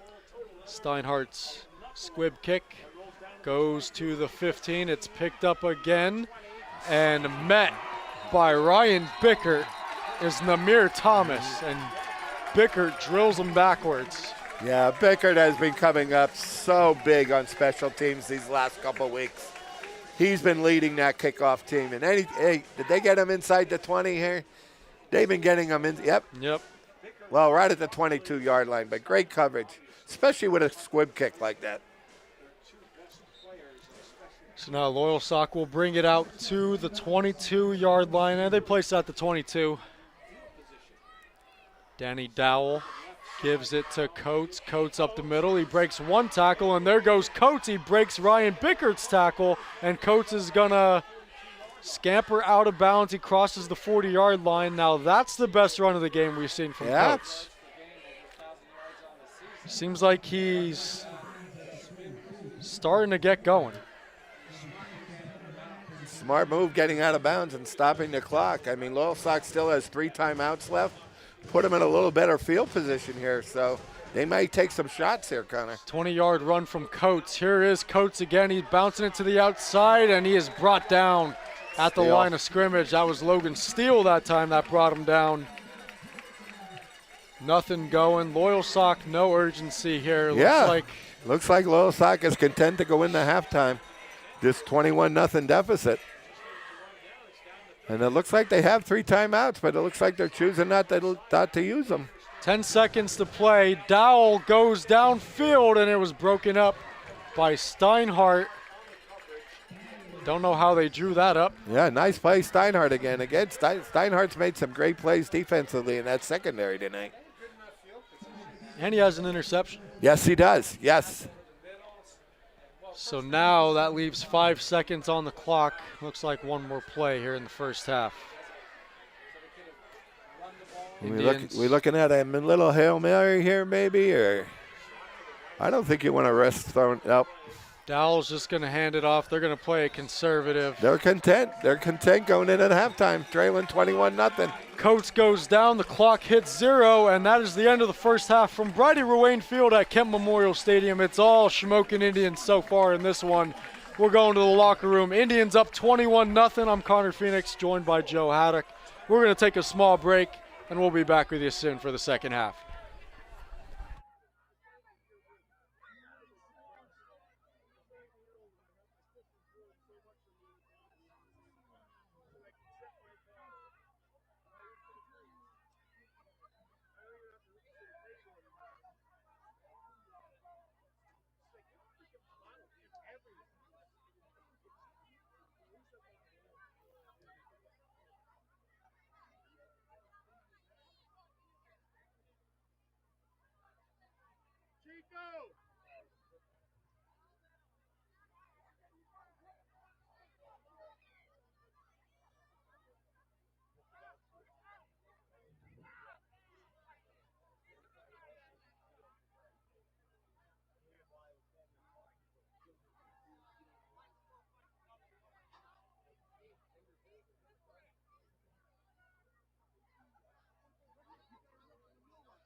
My special sweater. Yeah. The gaudy Christmas tree with a likeness image of my cat. Yeah. Love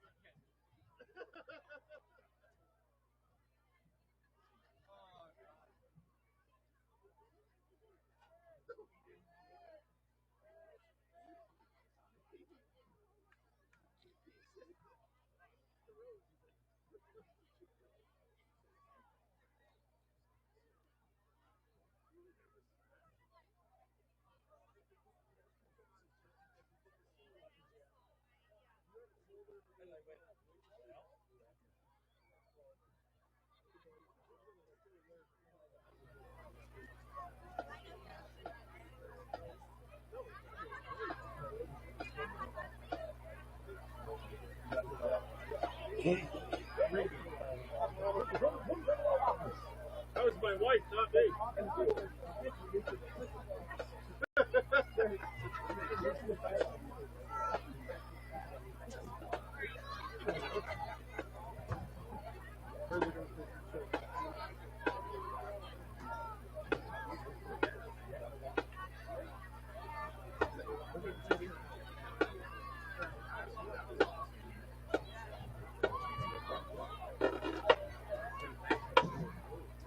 Yeah, it's my favorite.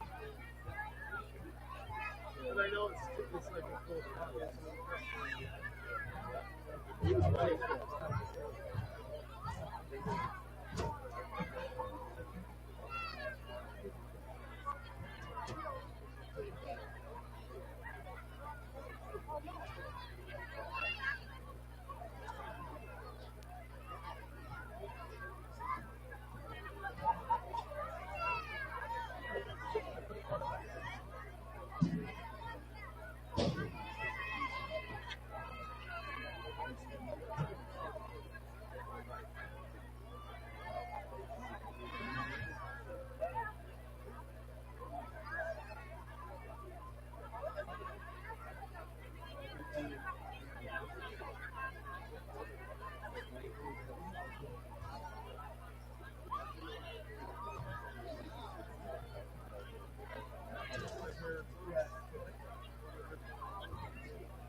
Welcome back to Kent Memorial Stadium. We're back in the booth with the window closed this time, Joe. I went to walk around a little bit at halftime. It's getting cold out there. And we have some updates on Zakem Clinton. He's at 65 rush yards. He needs 26 more to encompass 1,000 this year. Logan Steele's at 123. He had that 53-yard touchdown on the first drive of the game. And then Jay Skink has 39 rush yards with a receiving touchdown. With 24-yard receiving touchdown.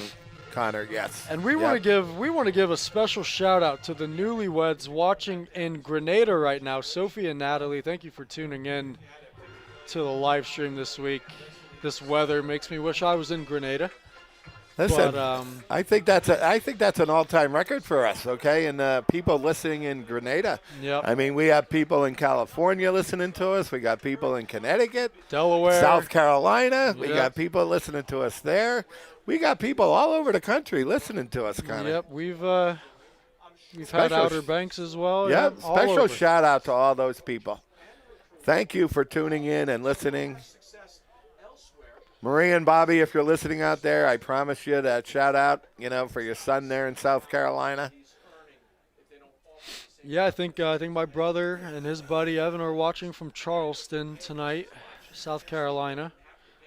We have a couple more donations that rolled in. Thank you, Carrie Kramer and Brian Supsick and family for your donations over halftime. And Joe, this game's had a little bit of everything so far. It's had passing touchdowns, it's had rushing touchdowns from Noah Ringus, it's had interceptions, it's had penalties on Shamokin, a whole lot of them. And we're just getting ready to start the second half here. They're starting to find their stride in this one, though. They're up 21-0. Any takeaways from the first half? Well, listen, just like we talked about at the beginning, they haven't played their best football, but they continue each and every week to fight through that adversity. And, there'd be a lot of teams that love to be in 8-0 and in Game 9 ahead 21-0 at halftime. Yep. And just shot themselves in the foot the way they have, with the penalties. I hope sometime, they get them cleared up as we move, into the Mount Carmel game and into the district playoffs and hopefully, into state playoffs because I think eventually it's going to catch up to you. But this team really fights through that adversity. They are such a good football team. We have a score update from the Silver Bowl at Mount Carmel. With 4 minutes and 15 seconds to go in the half. This was 7 minutes ago. Gavin Marshalik finds a wide open Jalen Delaney for 55 yards on a play action pass. 41-12 Red Tornadoes, and it's not even halftime there at the Silver Bowl. So yeah, not quite halftime, not quite. Probably in the mercy rule there soon. Very closely there. I think there's a big game with Southern and Bloomsburg, I believe, tonight. That's going to be a pretty good football game. I think Channel 8 is carrying that game tonight. Yeah, Bloomsburg's having a decent year. Southern, yes, they've absolutely. turned it around after the first couple weeks. Well, I got a score update for you there, Joe. All righty. Catawissa, Tigers 42, Bloomsburg nothing at okay, halftime. well, we thought that was going to be a good So football there we go. game. Hey, Southern's really turned it around since that first game against. Listen, Wyomissing is a good football team. Yes, they are. And, Jim Roth over there at Southern, he never turns around the chance to play good football teams to make his own football team better, and that really kind of catapulted them, And they're looking now to rip off 8 wins in a row to be 8-1 now, and they're starting to peak now for the playoffs. Special thanks to Barry and Michelle Colin and David Narosky for your donations that just rolled in. We thank you. Thank you so much, guys. We really appreciate it. Hope you're enjoying the broadcast. Just under a minute to go until we get the second half underway. Indians are trying to get it to the mercy rule here, but Loyalsock will start with the ball to start the second half. Yeah, Shamokin's got to keep their poise a little bit this half. Honestly, I think they have this game well under control. I think they want to control, some of the penalties that they endured, in that first half. Come out here in the second half and kind of play a good, solid football game. And you're right, Connor. I think before we know it, I think we are going to be in that mercy rule. See how it plays out. Players warming up on the sidelines. Indians up 21-0 over the Loyalsock Lancers, who've turned it around themselves. I mean, they started 0-2. They're now 5-3.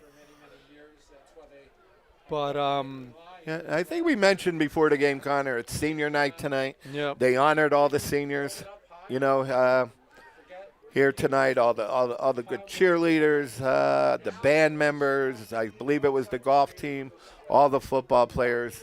Again, a very bittersweet night, but great group of seniors on this football team who contributed to this program great for 4 years. Funny story about Zakim. I got to tell you this story about Zakim. Zakim never played football in his life, okay? He came to us in the summer of his 9th grade year, and he was such a quiet, laid-back kid, didn't have any friends in Shamokin. He came to us in the summer as a 9th grader. I was talking to Coach Hajnoski about him. He's just a little bit smaller than when he was here. He says, well, go ahead and work out with him, Joe, and evaluate him and see what he can do and stuff like that. And Zakim wanted no part of being with the varsity his 9th grade year. He just didn't feel competent to be there. So I did not know that. We got through to the first scrimmage. All right, we're scrimmaging Montoursville, and I told Coach Hynoski, I say, hey, you got to watch this kid, all righty? You know, I don't want to keep him down there in the junior high. I'll get kicked out of the junior high fraternity, you know, here trying to keep a kid of that stature. Right. So, you know, we got into the Montoursville scrimmage. You know, we had the ball first. We had the ball in the 20-yard line. First time he carries the ball, he carries it up to midfield. 30-yard gain. Second yard, he takes it to the house, 50 yards. I was going to say, now he's... I ran down to the goal line and met him. I said, come on, Zakim, I'm going over to introduce you to Coach Hynoski, who was the head coach of Shamokin at the time. I said, here, Coach, he is yours. He is yours. He's running around on that field now like Emmett Smith. And you talk about a start in the career. This kid's never played football in his life. Yeah. And he came to us in 9th grade and turned into the type of football player he is. Great running back. You know, we'll say it again. He's only 26 yards away here from 1,000 yards. From 1,000 yards. So that's a little easier to keep track of here as we start the second half. Teams are starting to come out on the field. Steinhardt got the placement down and is going to get ready to boot it away. Special thanks to Area Services, Blaze Alexander, Brian G. Persing Masonry, Uriah Allman, the Steele and Zahler families, Budget Roofing, among others, for sponsoring this week's live stream. There is that QR code, folks, in the bottom right-hand corner. If you want to scan that, that is the link to donate to the Shamokin Area Athletic Department so they can keep bringing you quality live streams while supporting their student athletes at the same time. What a great opportunity for us, Connor, here to be kind of calling all these games. And, boy, I'll tell you what, we hit a record. We hit a record here tonight, you know, all the way to Grenada. Yeah, that's a new spot. I got to be honest with you, Connor. I don't know where Grenada is. Do you know where? It's in the Caribbean. It's in the Caribbean. So, yeah, I think it's down by the Virgin Islands, I think. I knew they were honeymooning, all right, but I didn't know. You know, I guess they were somewhere in the tropics somewhere. Can't miss the Shamokin football game. Cannot miss it. It's too important. Steinhardt is getting ready to boot it away, and the second half is underway. He kicks it in the direction of there goes Thomas Bickert again. Once again. Oh. Bickert misses the tackle. Thomas brings it up out close to the 30-yard line. Oh, there goes there. Well, he threw his hat. The referee threw his hat as a flag? That's a first. I don't think I've ever seen that. Not exactly. Oh, personal foul against Loyalsock. So I'll back him up. Did he lose his flag or what? Did he throw the hat? I don't know, but he's got the cap back on. He's just adjusted it. I saw. I mean, I guess when you're all out of other options, throw the hat. They'll see it. So now. Well, that's going to put Loyalsock in the hole to start this drive, to start the second half, kind of. Looks like they're going to spot it here at the referee's still walking. Looks like it's the 15-yard line.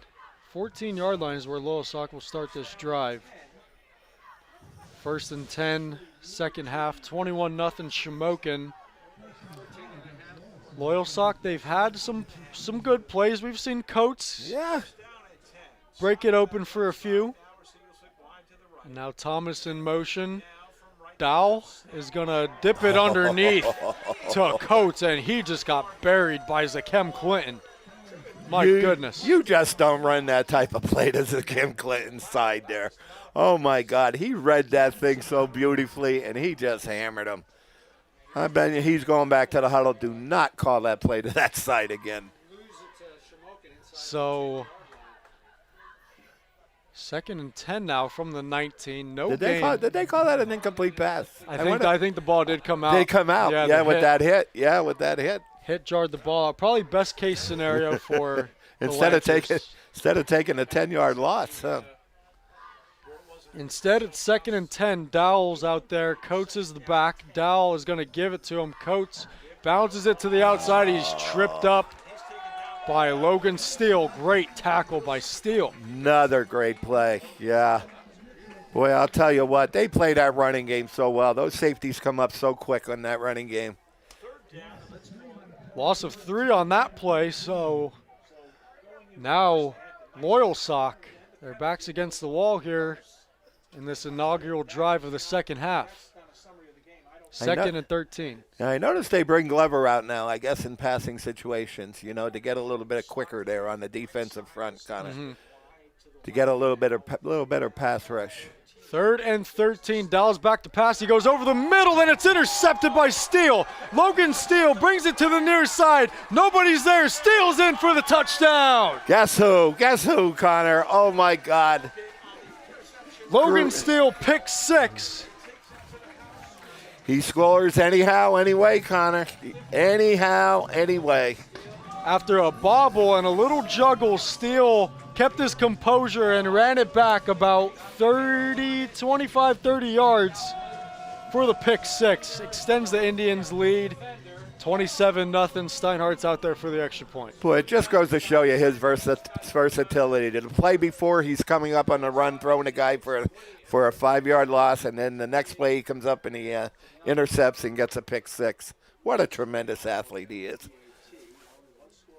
Steinhardt's extra point is up and good. 28-0 Indians. They extend that lead, and what are we in? 1 minute into the... About a minute and 2 seconds into the second half. Steele just... Yeah, he amazes us. There's always a play, one game. Yep. One play out of every game. Every game he comes up with something that totally amazes you. This is my 3rd game calling this year, Joe. I think he's had an interception every game. In every game. Every game. So, I mean, he's... I really think that's going to be his calling in college, you know, playing on the defensive side of the ball. He has such a nose for the football. He ain't afraid to hit you. Now, here's a question for you, Joe. You see the far side of the field. Who do you think has had more fans here? That's Loyalsock. Okay. Yeah. And then do you remember week 2? Oh, wait, who was that? Central Mountain. That was right? Lake Lehman. Oh, Lake Lehman. All right. No, we had Central Mountain out there. Yeah. Okay. Now, wait. Hold on. But Here, let me take we a look. were trying to have an over-under over on fans. I mean, it looks like there's 100 people over there. Loyalsock may have beaten Lake Lehman just by a pinch, I think.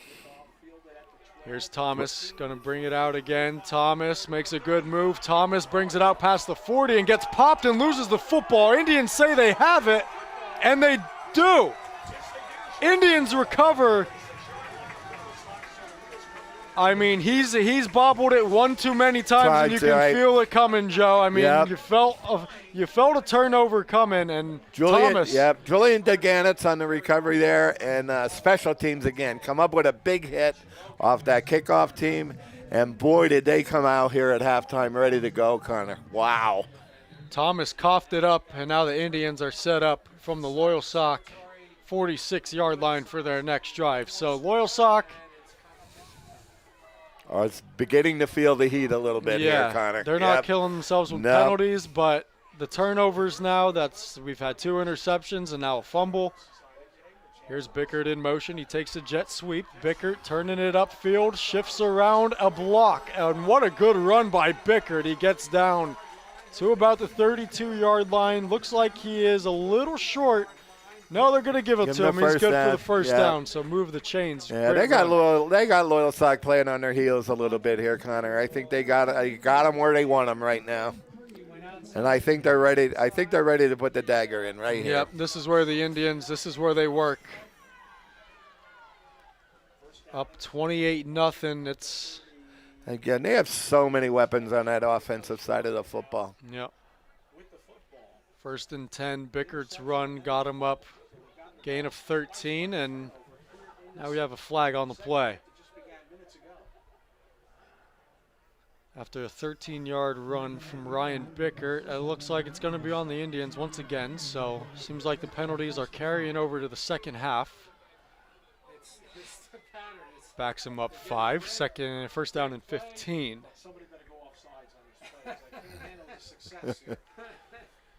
Bickert in motion once again. Steele on first down, hands it off to Gink. Gink turns it up the middle. Looks like he got about 4 back. I think they got the yardage back that they lost from the penalty. You've seen them. I just heard Greg. They just ran a wing T there. You start to see the Indians run that formation a little bit more, Joe, as the season goes on. I love it. Listen, it's a chance to get Gink and Zakim in the backfield at the same time. And here's Clinton up the gut. Clinton breaks a tackle. He's spinning around. Clinton's looking end zone, and he's in. There we go. Zakim Clinton, there's a 34-yard touchdown run, and that sets him over 1,000 yards, but there is another penalty on the play. Okay, Isaac's got to walk away from this right now. I think they called that on Isaac here. All right, Isaac has got to walk away from it. He's got to be very, very careful right now. He has one unsportsmanlike conduct from the first half. If he gets a second one, he's going to be out for next week's football game. And you need him for the coal bucket. Oh. You're going to need him for the coal bucket. Isaac, please walk away from it. Please walk away from it. So now Clinton, he needed 26, got 34, but now a penalty. Did you see what the penalty was, Joe? Did they call it yet? I don't think. The official's still discussing it. It's 15 yards.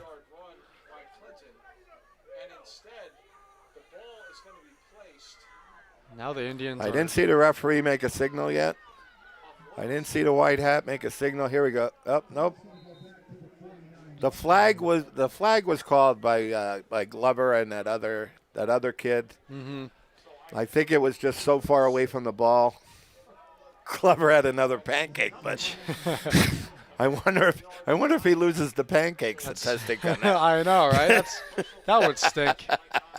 2nd and 25. Indians are all the way back to the Loyalsock 49. Steele's looking downfield. He lets it loose. He's got a man, and it's dropped. That's got to be a flag. And we have a flag. He's looking for Bickert there. Yes. And it looks like it's going to be defensive pass interference on Loyalsock. That D-back knew he was beat. He grabbed Bickert by the shoulder pads. He knew he was beat. Bickert had a touchdown on that play. Oh, it's another beautiful ball pass. Yep. From Steele. But let's see the call here. It is pass interference on Loyalsock. So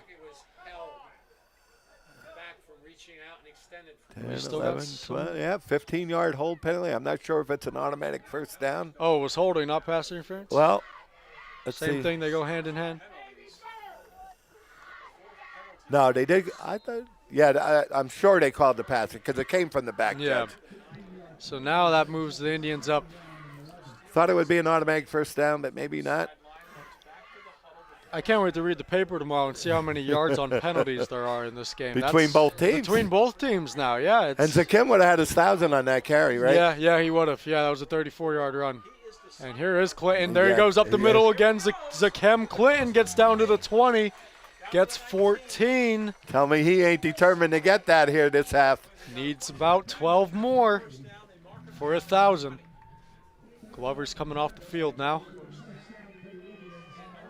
And Zakim Clinton with a 14-yard run moves the chains. First down and 10 for the Indians from the 20-yard line. Up 28-0. Clinton stays in there. Steele back to pass on first down. He dumps it over the middle. Steinhardt off his fingertips, and it falls incomplete.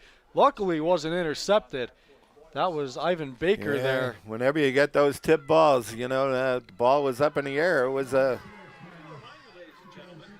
very catchable ball. So incomplete. Indians passing on first down. That's a rarity. So that sets up a 2nd and 10. Surprised we're not getting a heavy doses of him here. Right. Bickert in motion. Steele on second down. There is Zakim up the middle. Big hole. Zakim Clinton, he's got it. He's dragging defenders with him down to the 1-yard line, but that's going to do it. That's good 19 enough. more, right? That's 19 more yards. And Zakim Clinton, for the second straight year, has over 1,000 yards rushing. And it's week 9. He gets it. Indians go quick here. Give him the touchdown now. Steele gives it to Clinton. Clinton up the gut. Touchdown, nice job, Indians. Zakim. Good for you. Good for you on senior night, Zakim. You deserved that one, buddy. Congratulations, pal. That was great. That was great. So he follows up, and listen, encompassing 1,000 yards with a touchdown. We're an extra point away from mercy roll here, Connor. An extra point away from mercy roll with 8:28 to play in the third quarter.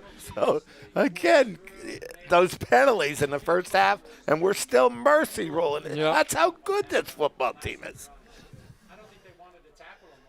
It just seems every time Clinton gets the ball, there's always a hole up the middle. It's that you got to give credit to the offensive line for creating those gaps for him, because it's every time he gets the ball, Joe. Yeah, hats off to you're right, Connor. We gotta give that offensive line a lot of credit here because they're people playing. Eaters. Yeah, they're playing a great ball game. Chase Anderson, Glover, the freshman Tyrone Garrison, Bobby Whitmer, that's in there.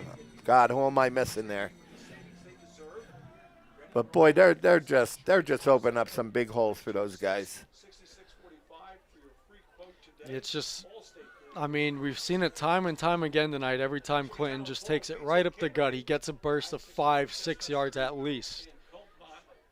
I mean, with his... Kaleda's the fifth lineman. I'm sorry. There you go. Okay. Yeah, I mean, Kaleda's our fifth lineman that we're missing. He uses his strength to take it to the second level and get it into the secondary, and then once he breaks those tackles and there's green grass right in front of him, he's gone. He uses his speed. Listen, they wanted no part of Sakim in that drive, it seemed. I think Sakim has them really wore down. Good kick. It's going to roll into the end zone for a touchback. So Loyalsock will come out to start their drive down 35-0. We are in a mercy roll now. With 8:28 to play in the third quarter. 35-0. It's all Indians in this one. Listen, I loved how focused they came out in the second half, Connor, and really were playing. Oh my God, the defense is playing lights out. Offense is moving the ball. Showing a little bit of the passing game. Running game still going strong. So Dowell hands it off to Coates. Coates up the middle, going nowhere. And again, we have some extracurricular downfield between Bicker and Namir Thomas. Yeah. They've been going at it all game. Yeah, walk away from it, Ryan. That's it. Walk away from it.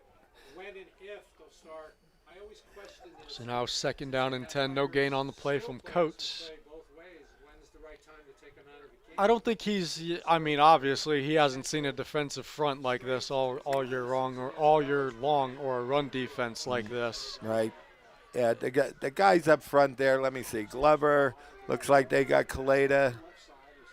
Indians are giving him fits. Once again, Coates. Bobby Whitmer. Oh. So what is that call? Flag on the play after no gain from Coates. See who the penalty's on. Loyalsock is starting to back up, but we're still waiting to see. Face mask. Face mask on Shamokin. So that'll bump the Lancers ahead 15. Or 5, excuse me. Inadvertent. He didn't mean it. He didn't mean it. You can say that all you want, John. It's still 5 yards. Anyway, you want to look at it.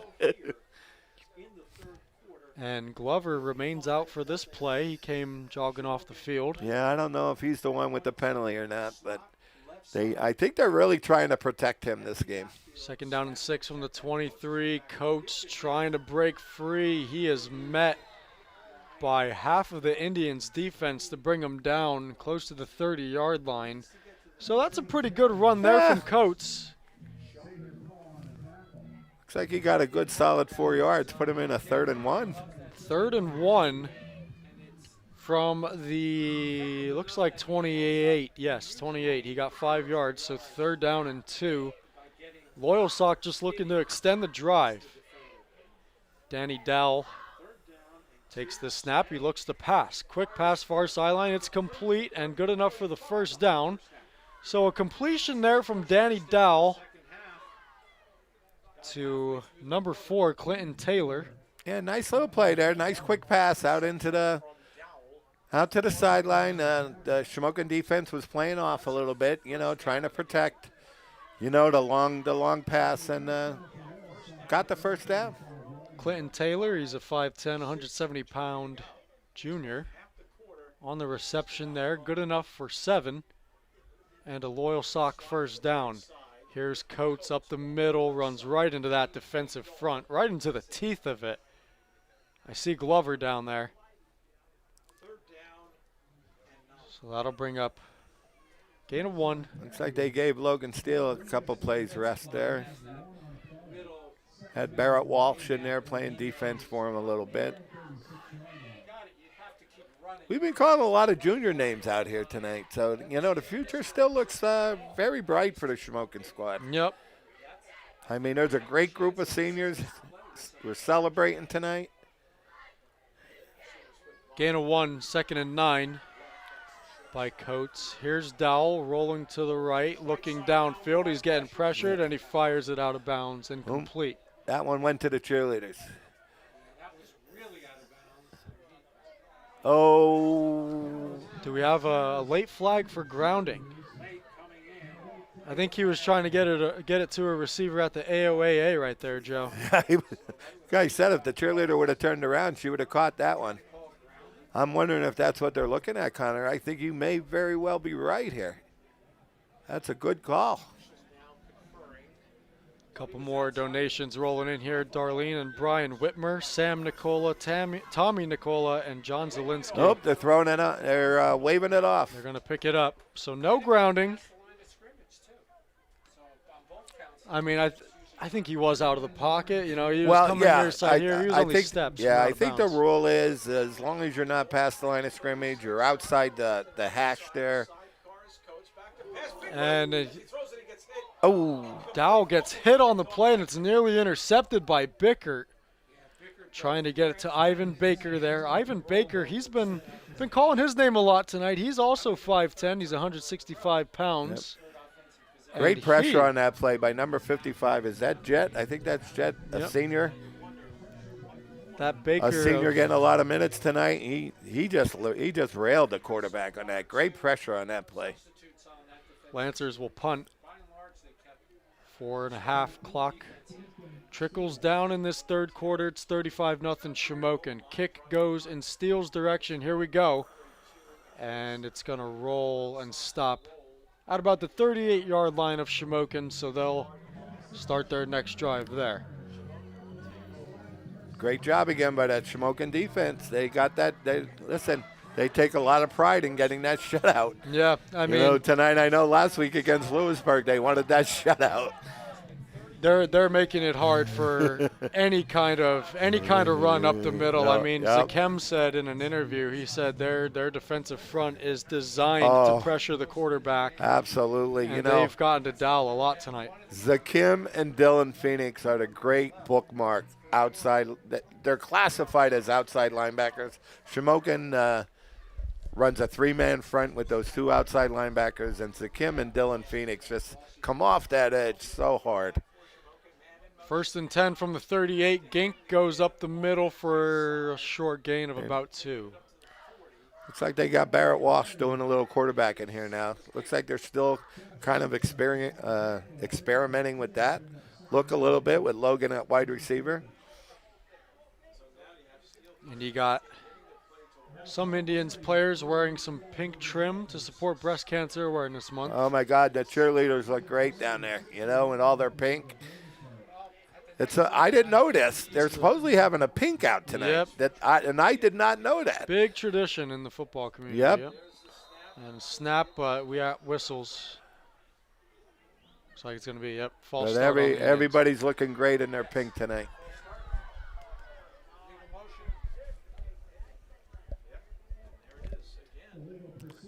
Thought they would announce that out at school today, but I did not know it was a pink out tonight. But everybody's looking great. Good crowd out here at Kemp Memorial Stadium. Senior night being celebrated for all the seniors. Yep. Winning 35-0. On their way. That's pretty good too. Yeah. That's pretty good. Well on their way to 19 consecutive regular season victories. Here's Gink on the handoff. Goes nowhere. Looks like he got right back to the line of scrimmage, and that's all. But yeah, Joe, I mean, it's, you know, the Indians, they're looking at 19 consecutive regular season wins. I mean, when was the last time you could even say that? Yeah. And now listen, it was 7-0 at the end of the first quarter, right? I think it was 7-0. Yeah, yep. You know, Yes, we kept on shooting ourselves in the foot. Wasn't a clean game, but here we are, 35-0 in the mercy roll, and that's just Shamokin's forte.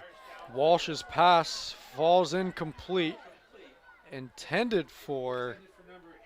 That looked like that's one of the first passes I saw going to the tight end. 88's Kuzmic. Andrew Kuzmic. Andrew yeah. Kuzmic, yep. 6'2", 205 But pound that was a good ball by Barrett. Yeah, Barrett Walsh, I mean, in games like strong this, arm. not even just in blowouts, but like they get him involved in the offense pretty frequently, and he's played a great role at that backup quarterback position all season long. And he's only a sophomore. And it's good to get him this much experience now because, you know, he's a year behind Steele, so he'll take the helm after Steele graduates. Okay, I think we're missing our punter. Where's Steinhardt at? Steinhardt, where are you? You're our punter.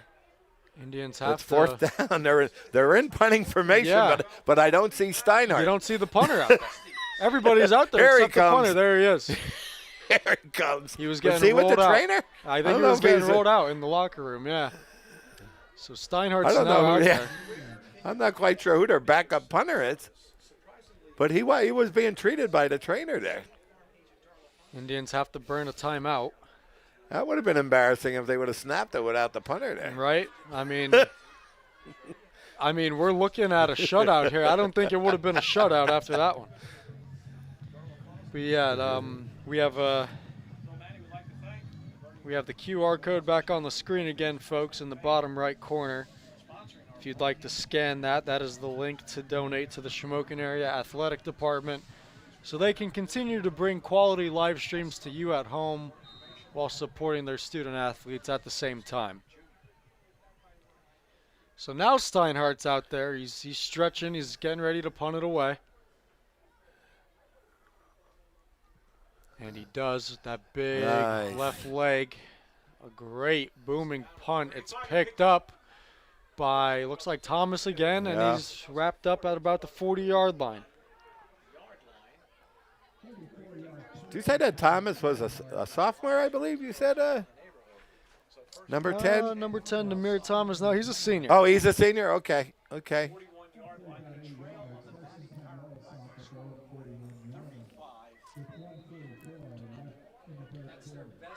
So the clock continues to run here in this third quarter. 35-0 Shamokin. Shamokin is just trying to wear this clock down. Yeah, I mean, we're in a running clock here. We are in the mercy rule. Dowell hands it off. Coates up the middle. Decent gain. About 3. Look at that tackle by nose guard Marcus Kinsley, the senior, number 70. Good job, Marcus.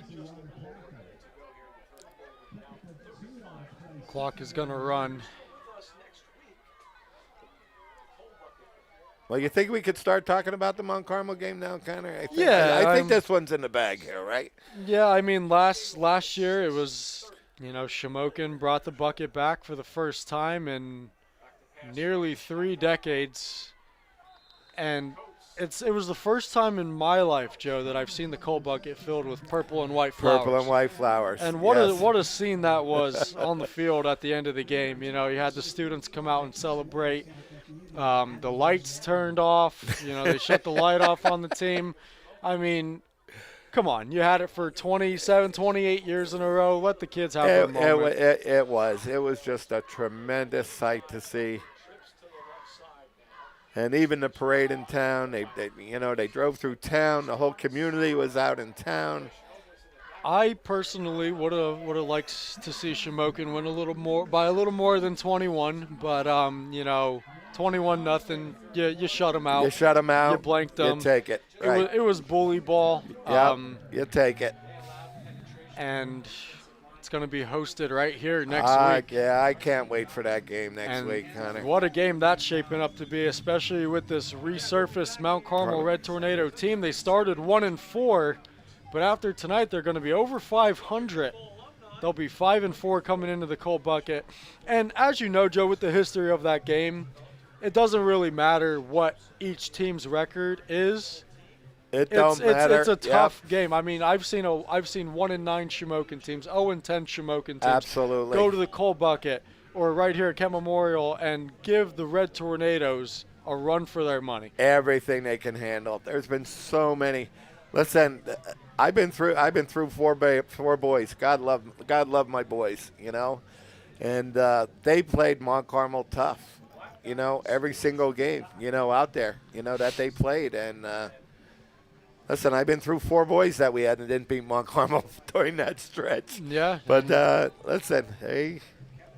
You've seen a lot of close games. I've seen a lot of close games in this series. So a lot of close games. Whether you be 9-0 or 5-4, it I does know not these matter. two teams are going to give us great product on the field next week. And Can't wait to call it. give us a great game for the Coal Bucket. Indians are looking to extend it to 2 straight years, and Mount Carmel, they're looking to take it back.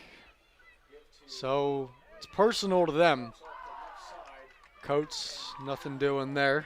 Yeah, nice play by Xavier Paul and Dylan Phoenix. You know, on that tackle, 2 linebackers for the Indians. And, I mean, Mount Carmel, they have a seasoned quarterback with Gavin Marshalik. I think he's a senior this year. He has a go-to receiver, too, if I'm not mistaken, right? Yeah, Dustin Blessing. Yep. He was on the team last year. Not sure if it's some kind of blessing. Whoa, where are you going, number 4? You know how those similar names. Yeah, you said run through Mount Carmel, there was a kid that scored a touchdown right before halftime. Yeah, I mean, you have Cooper Karicki as the running back. Yep. Jalen Delaney. He's back, Delaney kid. Yep, okay. He's the go-to guy. Yeah, I don't for think Spears. I don't Spears think they the have quarterback, Blessing I believe. anymore. No, Marshalik. Marshalik, okay. Yep. So score update from the Silver Bowl.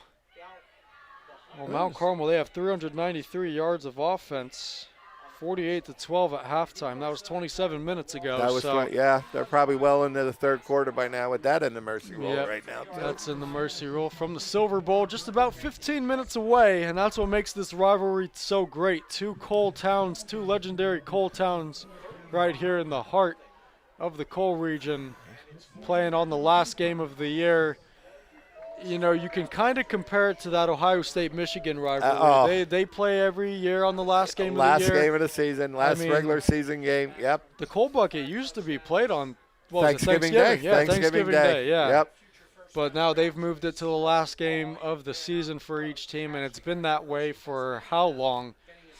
But had a great opportunity to play 3 Thanksgiving Day games, 71, 2, and 3. We won 1 game. We won 1 out of the 3. They won 2. They won 2 coal buckets. So we won 1. I got a coal bucket winner in Yeah. the booth with me here tonight.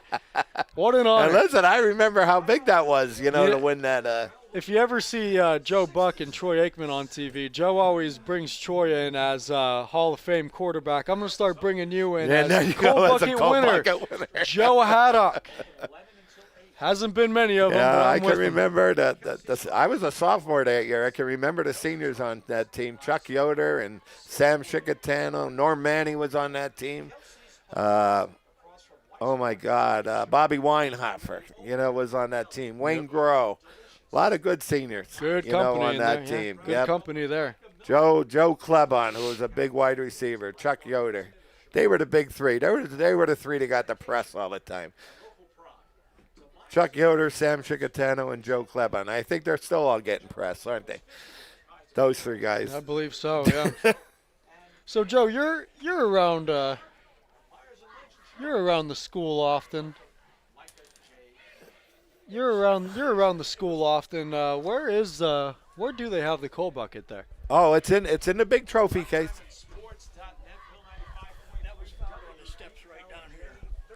Ladies and gentlemen, we found an earring on the steps right outside the press box. So if you're listening and you're losing an earring, we have it here in the press box for you. And there's a touchdown from Loyalsock. That is Namir Thomas. Yeah, sorry folks, we just got distracted here a little bit. I think we got to take that next door to Eddie. I think. Yeah. And let them make an announcement. Hold on, I'm gonna be right back. Loyalsock is on the board here with 9:56 to play in the game. Namir Thomas, we seen him cough up the ball earlier, but broke free there for a Loyalsock Lancer touchdown, and they're on the board. That will stop. That will stop the mercy rule. Extra point is up and good for the Lancers. 35-7 now with 9:56 to play in the game. Well, Joe, I mean, you know. I think just like, well, hold on here. Let me get my headsets back on here. Listen, just like that. How far was that pass? It's about, I believe it was 60 yards. 60 yards, either 60 or 40 yards. We got a little distracted. I know. Talked about the game. We had someone bring a missing earring up and trying to talk to us. It's hard to stay focused after something like that. Multitask calling a game, and so we apologize for that. Nevertheless, Loyalsock is on the board, so that will stop the mercy rule. No, that keeps going. Oh, it keeps going? Yeah, it's going to be once it's in, it keeps on going. Oh, yep. See, I didn't know. So, I thought it was always 35. Nope. Okay. Yep. See, I'm learning new things every year, Joe. Once we get to these 35, it's a constant mercy rule. It just keeps on going. We'll have a running clock here right after the kickoff. So now Ethan Boyer will boot it away for the Lancers. They're on the board here in the fourth quarter. We got a little squib kick, and it's fielded and bringing it out to past the 40. Not sure who 26, Andrew Leffler. And looks like we lost visuals here, Joe. Hopefully they could still hear us. It's like we're calling a Black Diamond game now. All righty. Hopefully you could still hear us. We'll still bring it to you. I know it's playing Monday morning quarterback, but I would have gone for the onside kick because 35-7 Indians with 9:51 to play in the game. have any chance at beating the Shamokin players to the ball. There is a timeout. Looks like we did lose live stream video. Got to send him a text out. Hopefully they're aware of it next door here. Gift card bingo, October the 19th. That's Sunday. Our Lady of Lourdes Regional School cafeteria doors open at noon. Yeah, I opened it on YouTube. Looks like they lost it, but they can still hear us. Looks like they're. All righty. Well, here we go. There we go. Good job, guys. Good job. I do apologize for not knowing that the mercy rule keeps going. I thought it was always had to be 37. I mean, high school rules they're a little finicky. Yeah. Listen, I apologize. We missed that touchdown by Loyalsock. We got a little distracted here, and then all of a sudden we lost all connectivity here. And good. Oh my God, there goes Ginky. Oh, nice run. We are back. Gink takes the ball across midfield into Loyalsock territory.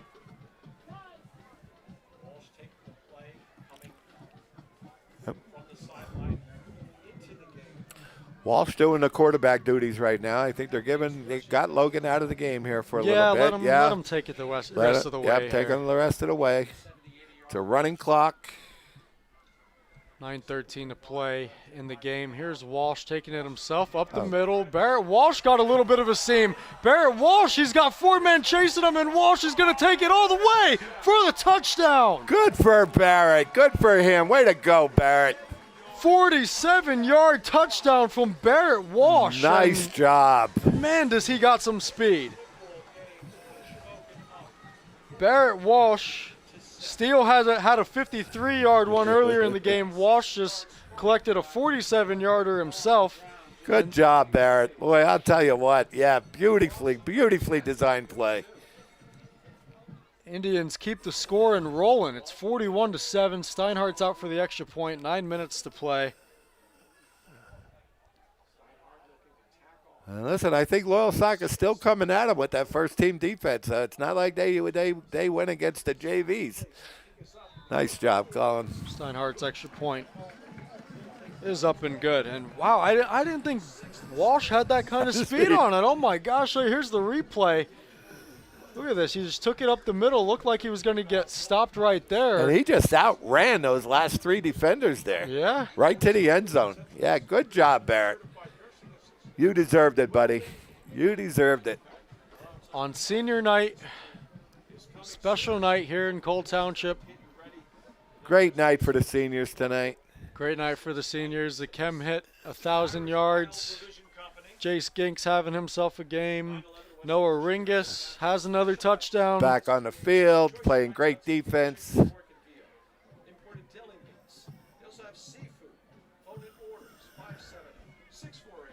Great night in Shamokin tonight. Great night. Looks like we're going to be looking ahead to next week. Now, Joe, well, I got to manifest that there's no traffic in the Harrisburg All right, listen, area you got to take a half a day. I know you started a new job and everything, Connor. You got to take a half day next. I think this might justify a half day. Like, seriously, I got to. Listen, are you a boss down there? You're a manager down there now. You know, you could. Not yet. Not yet. Not yet. Okay. Not yet. Not yet. But there's one that's going to roll by. I thought it was going to die. Yeah, I thought that ball was going to die right around the 1 or 2 yard line there.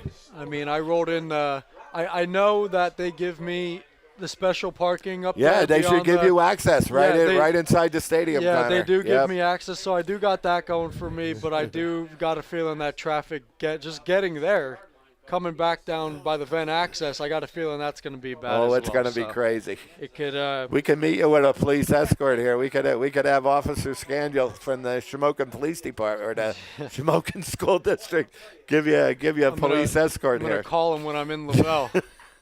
Meet me at the Turkey Hill in Lavelle. I need a police escort to get there.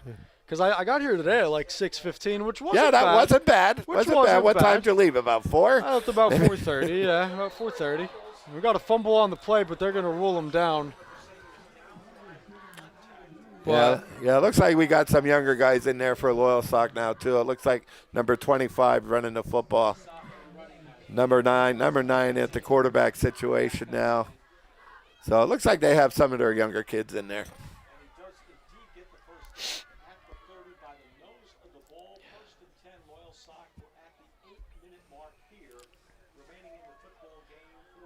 Here is Loyalsock, their backup quarterback. He's going to hand it off up the middle. Backup quarterback Matthew Rickard. He is a sophomore. Number 25. And that's number 25, Neod Lloyd. Oh, that's the quarterback you were saying before? Yeah, number 9? Okay. Quarterback's Matthew Rickard. Matthew Rickard. The new running back in there is Neod Lloyd. Both sophomores. Both sophomores? Okay. They'll be the guys moving up into the program next year. But I think we do not have Loyalsock Township on the schedule for next year. It's them, Lewisburg, and Lake Lehman, I believe, that are off the schedule for next year. So new teams. And after pursuit, he fires to the far sideline. Rickard. His pass falls incomplete. Yeah, we're gonna renew a great rivalry we always had. We always had some great football games with them with Blue Mountain High School. Yep. We got them back on the schedule next year. Very nice coming out of the Schuylkill Yep. League. Yep. We got Danville back on the schedule. We always had good games with Danville. Always had good games. Yep. They're kind of having a little bit of a down year. Down year this year, but they'll be back. Yep, they'll be back. Loyalsock took care of them a couple weeks ago, or last week actually. Mount Carmel blew the brakes off of them. Well, there's been a lot of teams blowing the brakes off Danville this year.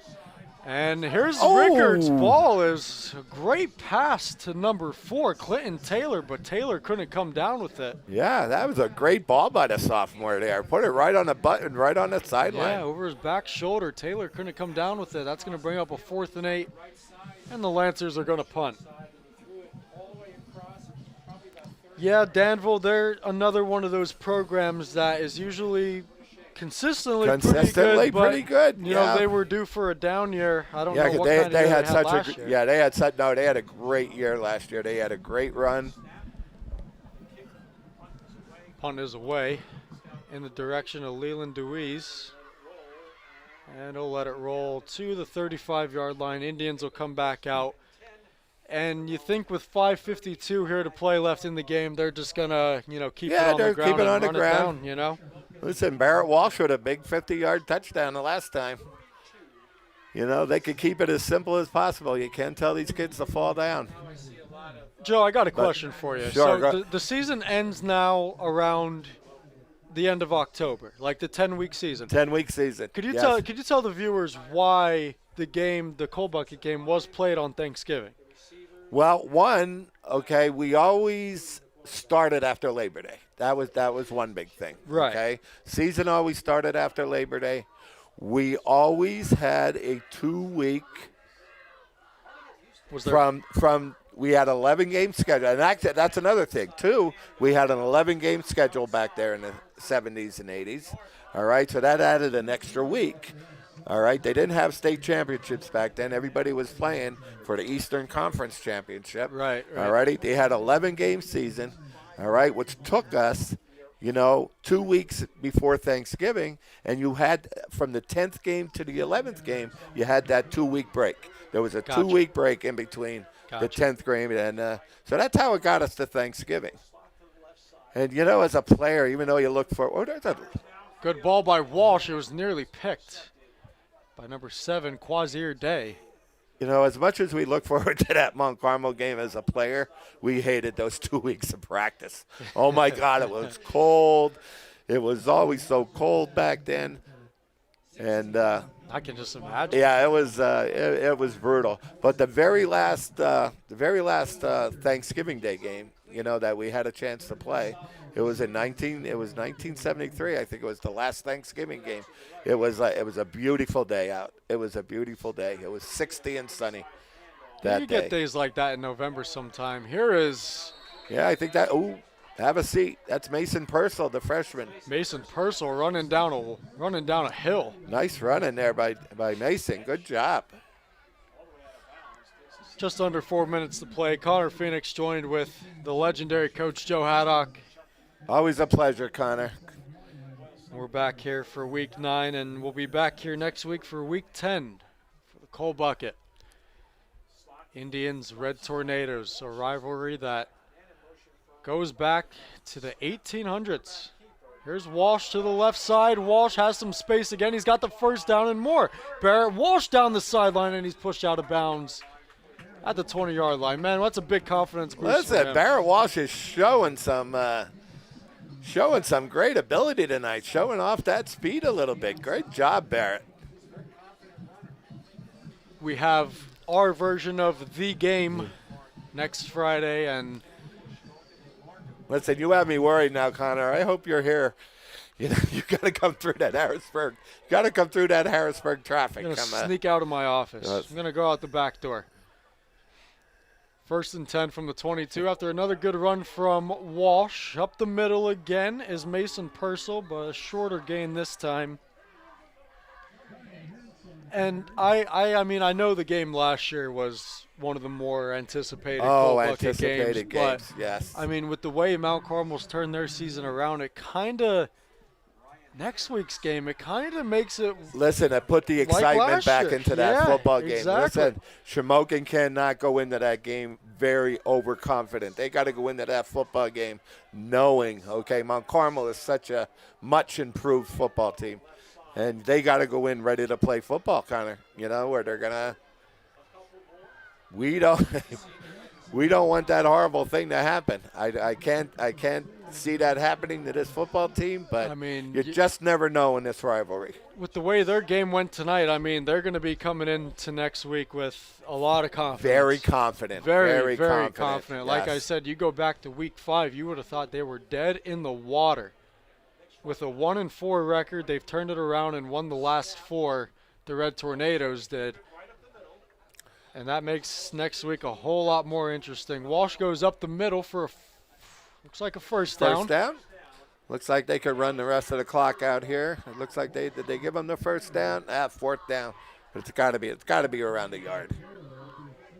Just under a minute and a half to play now. Indians are going to. Well, listen, this is a great win for the Indians tonight. A good, solid win. Yeah, but I don't recall even a penalty this half. There were a couple early Was there? on. There were a couple early on. Shamokin really came out focused this second half. Yeah, before Shamokin got it to the mercy rule, there were a couple penalties. Here's Walsh. I think he got stopped short of the first down. I think Loyalsock's going to take over. But this was a good, solid win for the Indians tonight. Yes, it was. They could put this one. They could celebrate it for another day or two, but then they could go back on Sunday and go back to work here and get ready for that big football game. We're under a minute now. Clock stops because of the turnover. But the Indians are going to get a big, defining senior night win under the bright lights of Bridie Ruane Field at Kemp Memorial Stadium. On this beautiful, gorgeous turf that is now already 5 years old. I remember when they did that amazing. back in Yes, 2020. when they did that, absolutely. Yep.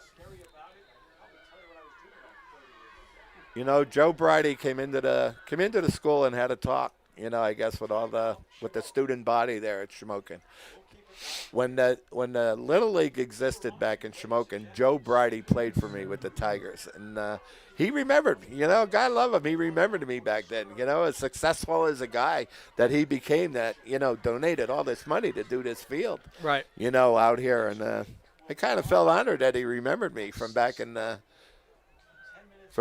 Little League days. 36.4 seconds to play. Let's see how the Lancers play this last. Seems to be the last drive of the game. Fans start to head for the exits. Yep. I I wonder how cold it is out there. I'm kind of comfortable in here, but I bet it's a little chilly out there tonight. 50. Is it 50? 50 degrees. Feels a little chillier than that. It's 50. Had a lot of people joining us and tuning in tonight. We have at least over 1,000 watching us right now, Joe. Over 1,000? Over 1,000. Wow, that's awesome. And as far away as Grenada. What is it? Grenada. Grenada, yep. And there we go. That's the last play of this football game. You, sir, are what's known as a Grenada. Wolf of Wall Street There you reference go. there. I heard that. That's right. Clock is going to trickle down. Indians win it 42-7 over the Loyalsock Lancers here in Week 9, October 17th. Indians move to 9-0 on the year. And Joe, next week. Ladies and gentlemen, tune in if you can't make it out here. It's going to be a classic. It's going to be a classic, everybody. Mount Carmel area Red Tornadoes come to town next Friday evening at 7 o'clock. We'll be live a little bit before that for the annual Coal Bucket game. Indians win it tonight. They're 42-7. They're 9-0. And we're going to look ahead to the Coal Bucket next week, Joe. Mount Carmel looks like they rolled to a victory tonight, so that makes next week all the more interesting. All the more interesting. Connor, it's been a pleasure tonight, buddy. Yep, welcome back. Enjoy having you. Good football game tonight. Indians win it 42-7. Good night, everybody. Coal Bucket next week.